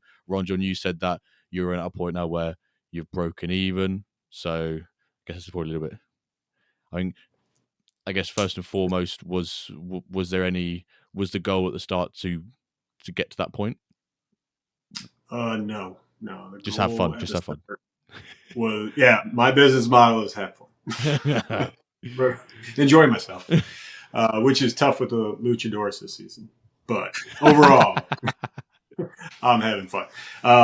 No, like when the project first got introduced, I was just like, I heard the concept and I was like, I'm on board 100%. Let's go. Wherever we're going, I'm in 100%. Before I knew the team, before I knew anybody, just the base concept of what this is kind of like something that I think most players of the game wanted, at some point in their life. They were tired of playing against the computer or, just doing the same old. So initially I was just in it just for fun, and that's kind of what kept happening, pack drop after pack drop, beta season after beta season, and now we're into this part of it. So no business model as far as, all right, I need to hit X, Y, and Z, and then I'm having fun, I'm enjoying myself is basically the whole mantra. So Trust, there's got to be a spreadsheet for this, right? There's got to be a sheet for this. That's what spreadsheets are built for. It's built for some ROI numbers. Is that anything always in the forefront of your mind, or sort of on the back burner, or nothing of the sort? Yeah, I kind of touched on it earlier to an extent, where basically I was saying like every decision I make, I try to make with a positive ROI and mindset. And I will say, like looking at, I have no way of evaluating all my players to see where I'm at. MFL Assistant is kind of the best that we have, and I think it's a great tool. Just looking at that, I can definitely tell that I have at least I'm up. As far as I'm up, baby. We're in the green. We are in the green. I'm at the point where I've kind of hit a round number as far as my deposits go. I actually put some more money in this past season, and that was more so because a couple seasons ago, I think I was talking to RonJon about it. I think it was you. Maybe it was someone else. But in general, it was like, I think I'm going to start pulling some money out just to hit so I can break even and be happy with where I'm at no matter what happens in the game. And then I thought about it longer, and I was like, I don't see this going anywhere. I'm not concerned about it going under or anything like that. And so I just put that money back in. It was in the Dapper account, getting ready to kind of build up and take out. But I have not taken anything out since I started this game. But based off of what I've put in, it's also hard to say for sure because I kind of tie in all of Dapper projects, because I kind of sold off some Top Shot. I sold off All Day. I sold off UFC Strike, which all those I was barely in for a hot minute, but there was still some value that I put into those packs. So it's hard to say exactly what I put in MFL itself, just more into Dapper in general. But yeah, I don't see myself pulling money out anytime soon. I just feel like this game's continuing to grow. But I can look at where my estimated value is and feel pretty good about where I'm at as far as how things have grown. Very nice, very nice. And you talk about you think NFL's going, not going anywhere anytime soon, sort of thing, in terms of going under, etc. I did see that MFL posted 3 job adverts for 3 roles this week. on LinkedIn. I'm not one of those who constantly scours LinkedIn because I'm just not a massive fan of it. It's totally not my street. But obviously for the career life professionalism, I do have an account to see what's on the market, and I do follow MFL on there, and I see they have in the last week said they're hiring a game product manager, a head of marketing, and a senior front end developer. So you can probably just Google MFL and then those titles, but there you go, a bit of expansion. I think a lot of second mortgage and put my money in. bigger deposits now.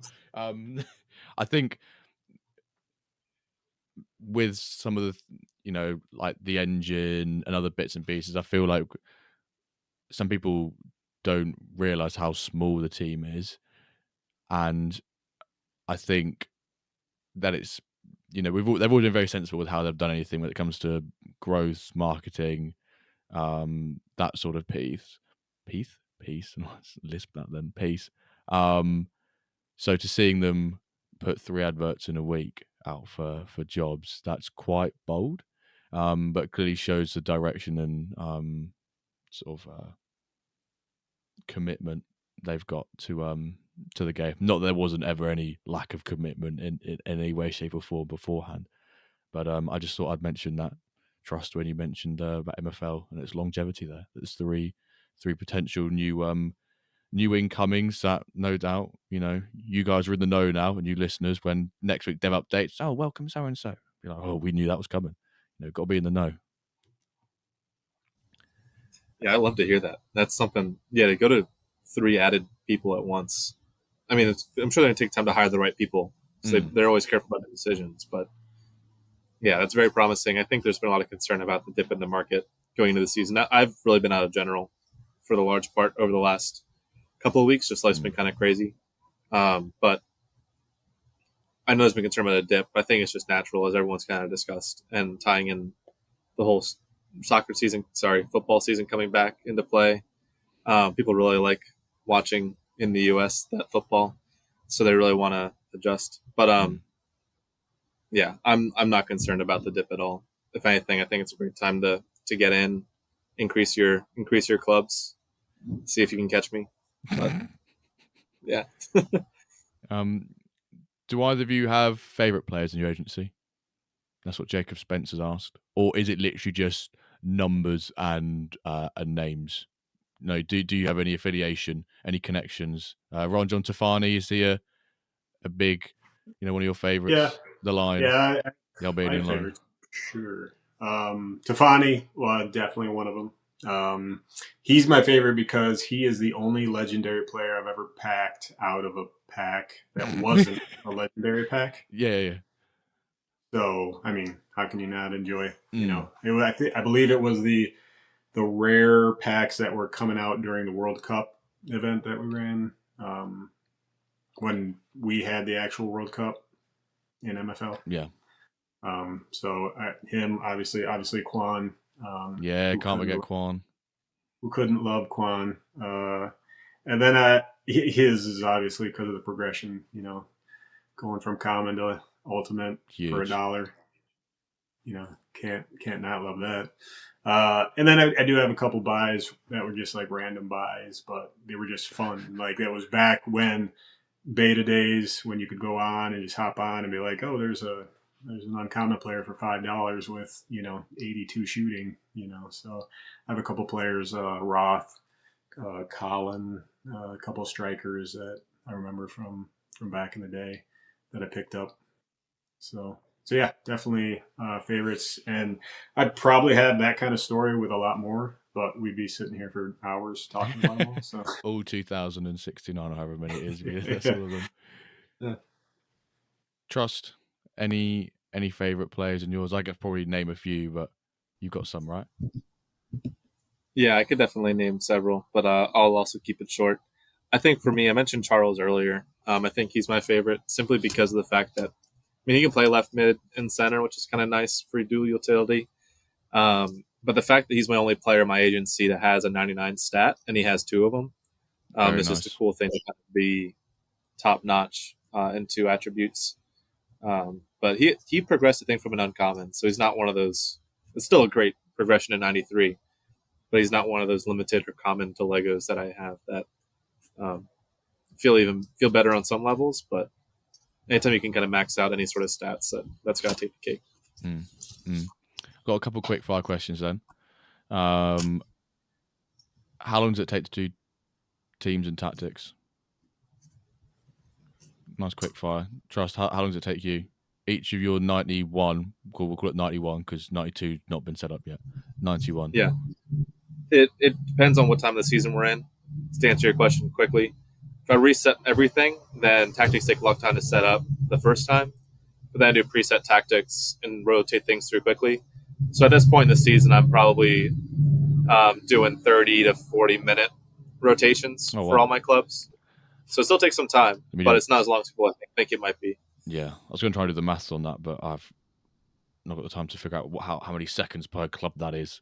Yeah, that is basically 2.5 minutes to 3 minutes for every 10 clubs is kind of what I figured out earlier when you sent the question over. Bosh.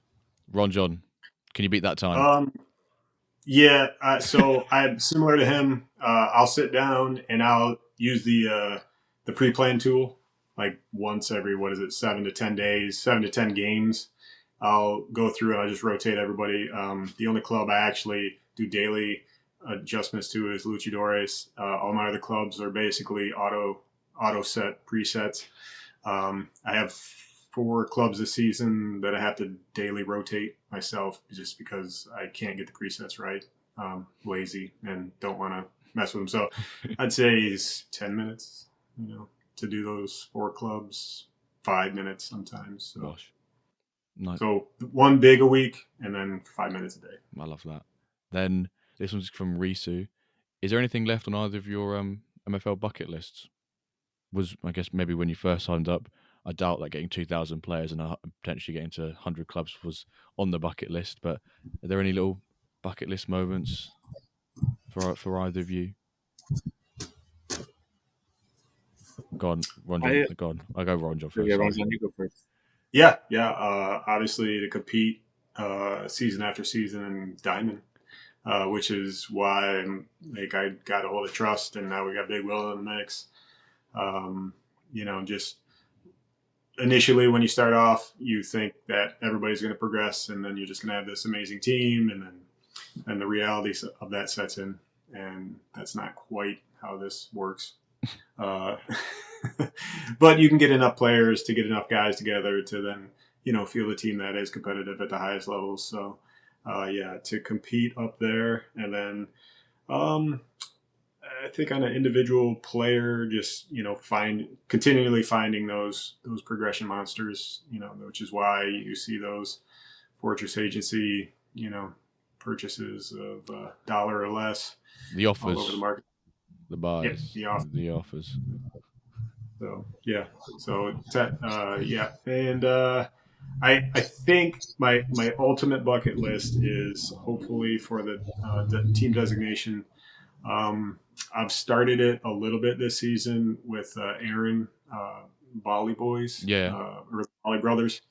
I'm working on a side thing with him where he's kind of like he gets like carte blanche of a certain overall of my players, and he gets to loan them in, and we're just kind of working together as far as seeing what he can do with them. So we're starting that process, and I'd like to have as many of those types of managers working under the Fortress Agency banner as I can eventually. So the clan tag, Fortress Agency, with a little clan tag at MFL affiliation. Trust, anything on the bucket list? I would say for me, player-wise, I have never had a Lego striker. I'd love to kind of have a Lego striker that I can kind of cheer for and follow. I have, I think, 3 or 4 guys that are 84 right now. 3 guys. So hopefully that'll happen before the end of the season. We'll see. But that's one. Otherwise, yeah, I'd love to have my own team back in Diamond at some point, just as kind of RonJon has that same mentality that I can run and feel proud of. Obviously, we had the own team in Diamond that I wasn't necessarily proud of, but would love to kind of compete at the top level. but I think that's going to require a change of process in some level at some point, where I kind of shift to Change the process. being like, okay, maybe change the process, not trusting the changing the process. I think it's not going to happen until we can get delegations out, but I could see myself eventually just having enough common players to maintain all my clubs and delegate those out, then really hone in on a few top clubs that I'm managing, that I can actually focus on tactics and all that stuff for, to try to actually excel with my players, opposed to just having them be a part of a rotation. Big MFL bucket list for both of you. I've got the same. I'd like a legendary striker that I could follow. And I'd like to be able to delegate out my 2 teams. No, I never would. Your MFL bucket list should be for Jimbo to buy my Norwich club off me.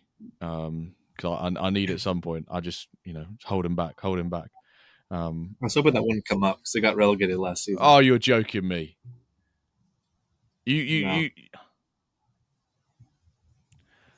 You're so lucky I didn't dive in and research all 91 clubs before this. Or else I wouldn't be here. Because I might have axed. Oh, he couldn't make it. Oh, there were some internet issues. Tinfoil. He just got my club relegated. Not even my club. I just such an affiliation to that location that I can't have any bad bad performances. Makes it even better when you do get them. You'll return them to the glory that they deserve. They are currently in 3rd in their league, so they could go back up to ice after this season. We'll see. My old Stone club, Letco Espartales, someone, the guy who bought it off me, we had a look at where he was in the standings in Stone. He was just like 0 points, basically just rock bottom, and then the username The Great Failure purchased the license, which I think we just found really ironic that they were bottom of the league, awful. Then the manager by the name of The Great Failure goes and picks them up. It's almost like I found it very very fitting. But at least the design and the logo is still there. That's probably one of the biggest compliments. Really, is that they don't feel the need to change that. Before we jump into the guest question from last week, do either of you have any questions or topics you would like to discuss? Any AOB, as we call it in the business world? Well, on the topic of the power creep, I am interested to see what happens when some of these top teams, because a lot of these top teams have not had to replace anybody. They've had 3 whole years to cherry pick the best talent, the youngest talent. Players have come in, sold. They're picking up, the ideal players. And when that happens, players like Scrub and, everybody at the top, it feels like, particularly with Scrub, I'm not calling him out or anything, but he's selling like a lot of reward packs right now, which is introducing a lot of players into the game.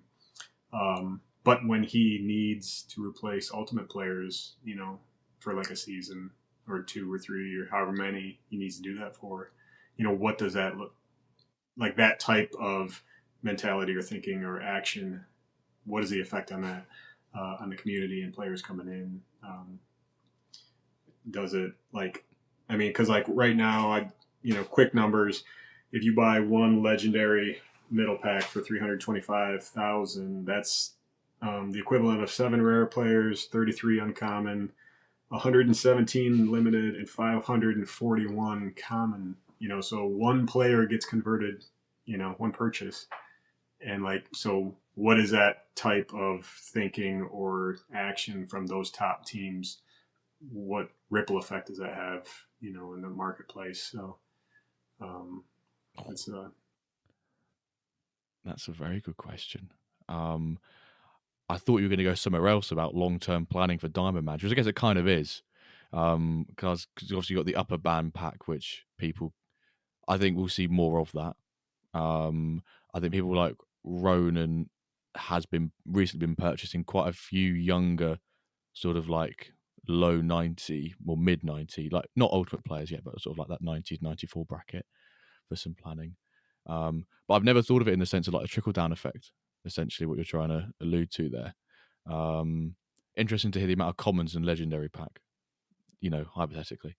I saw Trust's eyes light up when you mentioned that many common players as representative of a Lego pack, because it's probably how many common packs he tries to buy every day when reward shop opens and MFL has to go, hold on, we need to replenish these because Trust is literally the reason why these keep going out of supply. He broke the button. Yeah, he broke the button. He's the reason why they just removed the supply count from reward packs, because other people went, oh, they're going to run out because Trust is there going. I'm surprised you've not built yourself like a little bot that just does that routine for you, like a virtual assistant that just clicks it for you, because I mean, there's a great use of Copilot or ChatGPT. So I got to be honest, when they ran out last season, I don't think I bought any common players, if maybe one, going into last season. So I think the problem was I wasn't buying them last season, so they weren't ready for everyone else to buy them. But so RonJon, come back to your question then. It's sort of alluding to, well, if people are just buying and selling the legendary packs, then we're sort of removing a little bit of supply from those lower down rarities, seeing them. That was sort of what you're referring to, right? Yeah. Yeah. And I think Ronan, like last season, he bought a couple of guys that are show progression, but there's no guarantee that those guys are going to progress up into the ultimate, range. So, like, he's trying to plan, but what if those guys cap out at 88, 89, 91, and then you have to go buy a 900,000 MFL pack, to kind of get a player that could potentially get back to ultimate, because that's what all these top clubs have a lot of right now, and that would triple the amount of players, or reduce triple the amount of players coming in, basically. Yeah, I mean, I guess it's probably the most efficient way for them to get their players and generate funds. Yes, they can have some crazy progression on some and not have some crazy progression on the others, but I mean, maybe from a strength creep point of view, I'm maybe quite glad they're not buying however many rare packs and however many uncommon packs. Maybe the divisions and the rest of the pyramid thanks them for that. But I think those legendary packs definitely become more appealing, and especially if you can sell as many legendary packs as you want and other packs to raise funds. But if you're trying to buy a really great player, it's going to be from a competitor, likely in Diamond, and they're not going to give it away for cheap. Like, Scrub never loses on a deal. I feel that bloke never loses on a deal. He'll just batter you until it's basically 50-50, something along those lines. But I wouldn't necessarily say it's a concern or something to be wary of the lack. Depending which way you look at the lack of players coming from those people in rewards versus the injection of players. I really botched that answer. Your question was far too complicated for my brain. I'm just interested to see, as we watch the whole marketplace as we move forward, like how that could potentially change things. Yeah, I almost feel like the middle part of the pyramid is actually one of the hardest parts to be sustainable in, with the rewards for trying to play uncommon players and stuff like Ice and sometimes Spark even. I'll be curious to see kind of how that sustainability keeps up. But I think it's a matter of planning ahead, and we'll see where kind of things fall into place. But top end level, I think what we're talking about less about is ability to field a team, but be competitive on the same level is what you're talking about, right? I think people, when they come to rewards as well, will always try and naturally just grab the highest pack they can. Like, if you're trying to go up the ladder, they're like, oh, if I can just get a rare pack now, I'm not gonna get four uncommon packs. I'll just try and get one rare, and usually you have to get that one rare, get a 28-year-old, 5'5", 60, 75 rare goalkeeper to quickly realise that actually probably should have bought more. I always prefer a little bit more of a quantity versus quality approach sometimes, but it's quite nice to be able to vary them up. And I guess ultimately it's nice that we get to do what we want with our rewards. We're not having to be shoehorned down a particular avenue. Speaking of was going to say, speaking of shoehorns, there's no way I can relate this to MFL whatsoever by talking about shoehorns. Somehow correlate that to this, but there's some people recently talk about the cap, like the minimum overall requirement for, is it Spark, saying that they shouldn't. Is there currently one in Spark, or is it even one in? Is there one in Spark? Yeah, saying that there shouldn't be one in Spark. Which I imagine Trust for your process and where those clubs, has that impacted those clubs at all and impacted you? Yeah. No, I was one of the first ones I think to be vocal in general about that. Yeah. Just didn't feel necessary. What I said was the fact that I couldn't have Spark teams actually get relegated last season, which great for rewards, bad for being able to play the players I want to play. And so actually, whenever I was making clubs, fielding my clubs this off season, I went through and I literally added 5 players below the cap, and then I made the rest of the team. And that way I could evenly add in those players to make sure they were able to get on the clubs. Because I only have, I think at the time, I only had 2 Flint clubs. Maybe I bought a third to help. Flint. And so the fact that I only had those three teams where I could play all those players without restriction made it kind of challenging to build my Spark clubs. But we found a way. It just didn't seem fully necessary at this time. Has that impacted you at all, RonJon? No, I did switch up the way I built out my teams this season. So,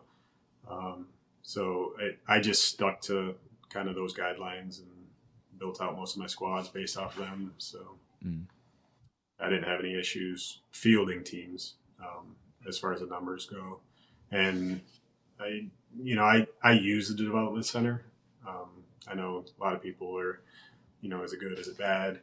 I just view it as guaranteed XP, and that's where, for me, Quan developed. So I don't think he would be where he's at without it because of his age, because of, just I probably wouldn't have played him. I don't know who would have played him at a 52 back in season 2. So most of my players that are low level that would be affected by those minimums just are in the development center anyway. So right, I can definitely hear Calver. I can see him in my window. He's going, James, get a shift on, fella. So our final question is always our question from our last guest, and I actually forgot to say to you two chaps that we need a question from a combined question from both of you for our next guest. I forgot to include that bit in there, so you've got a couple minutes to maybe try and telepathically communicate with each other about a question, or we can have think of your own question, and we'll have 2 separate ones. But Amreezy's question, our last guest, was if you could only sign players from one nationality, and that nationality could not be the location of the club, where would you pick players from and why?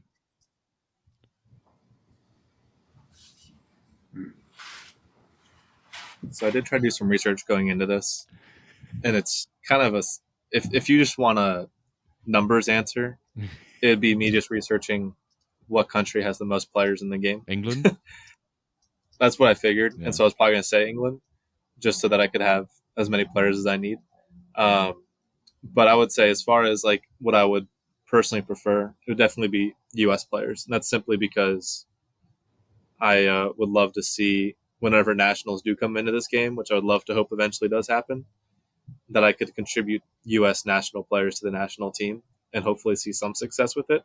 Because I'm not used to seeing U.S. national team success as far as my time as a fan, so I'd love to make it in the Metaverse happen. England and US. RonJon. I don't really have a great answer. When I used to play FIFA, I would love to become the national coach for one of the nations, and then I would use my club, whatever club I was running, to recruit that country and then try to pipeline players out into the universe to then I could have on my national team. So if we could do something like that, I would love that here. But I think the last team I did that with was the Croatian national team. So I'll say Croatia for nostalgic reasons. Croatia. We've got a very much apart from Croatia, I guess we've very much got a red, white, and blue color theme to these nations. I know that take Great Britain or take England flag. You've got the colors of the US and then the colors of Croatia as well. No love for our green flagged countries out there. Right. Do either of you have a question for our next guest? A surprise, not know who that will be. You're not allowed to know. If you were gonna have the most of something, since Trust and I are sitting here, what would you rather have the most of in MFL? Good question. Something along those lines. I don't know if that's legendary reward packs. That's what I'd like to have the most of. But unfortunately, I will never streamline that. I will never get there. I will never get there. No, I think it's a great question. I just me being a sarcastic prick with an answer. I guess my question that I could follow. I like that one. If you're just gonna go with one, no, we'll take two. Take more the merrier. Do you have a rival in the game? Do you have someone a user in the game that you feel like you're always up against, that always beats you, or you guys go back and forth on? And who would that be? And do they know that they're your rival, or do you just feel like it personally? Ooh, yeah, I've got a few people. Some people know who they are. They like to rage bait me and slander me at every opportunity. And I like to think that my managerial, about to say prowess, I can't use that word to describe myself as a manager this season, will pay dividends, and I can humble them, stay humble, be humbled. But unfortunately, when you've won one game out of possible 10 in the league, it's quite hard to talk shit back to your rival. But yeah, go on quickly. We usually don't get our guests to answer a question, but do either of you have any rivals?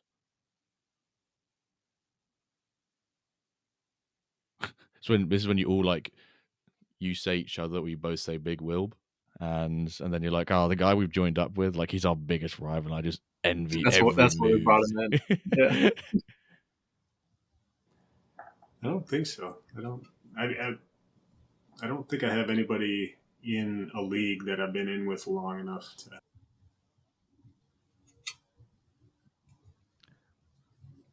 Yeah, I think if I paid attention to my individual clubs enough, maybe I would feel like I'd have a rival. But it's one of those things. I'm sure with the amount of teams that we have, RonJon and I are probably rivals. We just don't know it. We're probably rivals of some. We're rivals, but we're also working at the same time. But yeah, I've definitely can't say I've noticed recently. I feel like I used to play a lot of make think teams. I think everyone had that. Yeah, and now you all make think. Now on steroids, on lots of steroids. Yeah, because it's probably proportional, right? I feel like he was everywhere whenever the league was the pyramid was smaller, and now the pyramid's gotten bigger, and so I've had to be bigger and everywhere.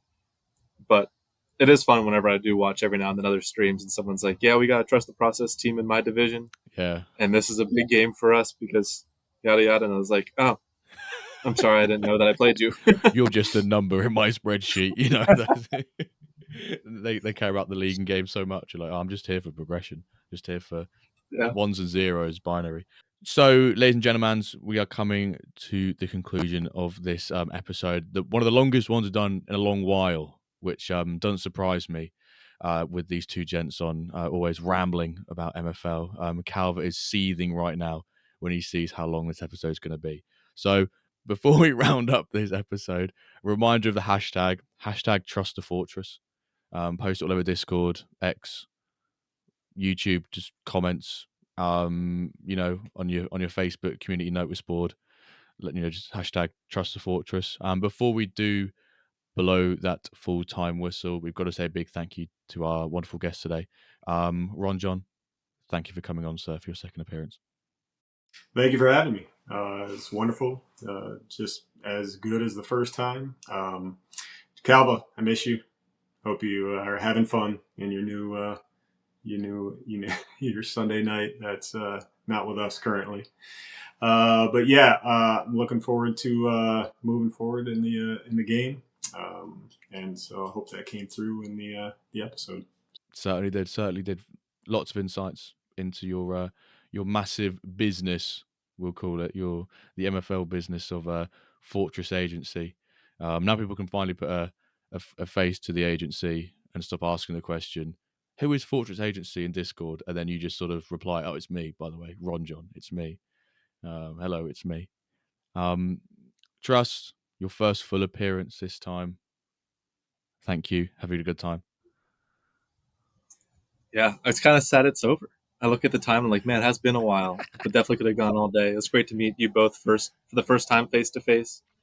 Definitely looking forward to seasons and seasons of more of this. Looking forward to listening, following along, and yeah, Calva, definitely missed you. I won't take it personally that you stopped showing up 2 episodes before I came on, but I'm sure it wasn't me. No, I'd take it personally. I told him we were doing this one. He said, "I've got to go before then." He said, "I've got to go. I've got to go before I meet these two guys." Look him out. That episode is going to be way too long. He's like, "This is my worst nightmare." Even if he was around, he'd be like, "I'm pulling a sickie. I'm not. I'm pulling a sickie. I'm taking my annual leave. I'm going to hand in some annual leave." He may not even get to this point in the episode. He may have just stopped listening by now. No. That was great being here. Thank you for having me. No problem. Thank you very much, gents. We won't make it 70 more episodes until we both bring you on. We'll have you on again. Far shorter than that. It will be 69 episodes. No, I'm joking. Way before then. But hashtag Trust the Fortress. Make sure you're on the pack drop on Wednesday. Good luck for your final cup games and good luck for your final league games before the mid-season transfer break, mid-season window. Thank you all so very much for listening, and we'll catch you this time next week for an episode of the WenDirkCast. Thank you for listening.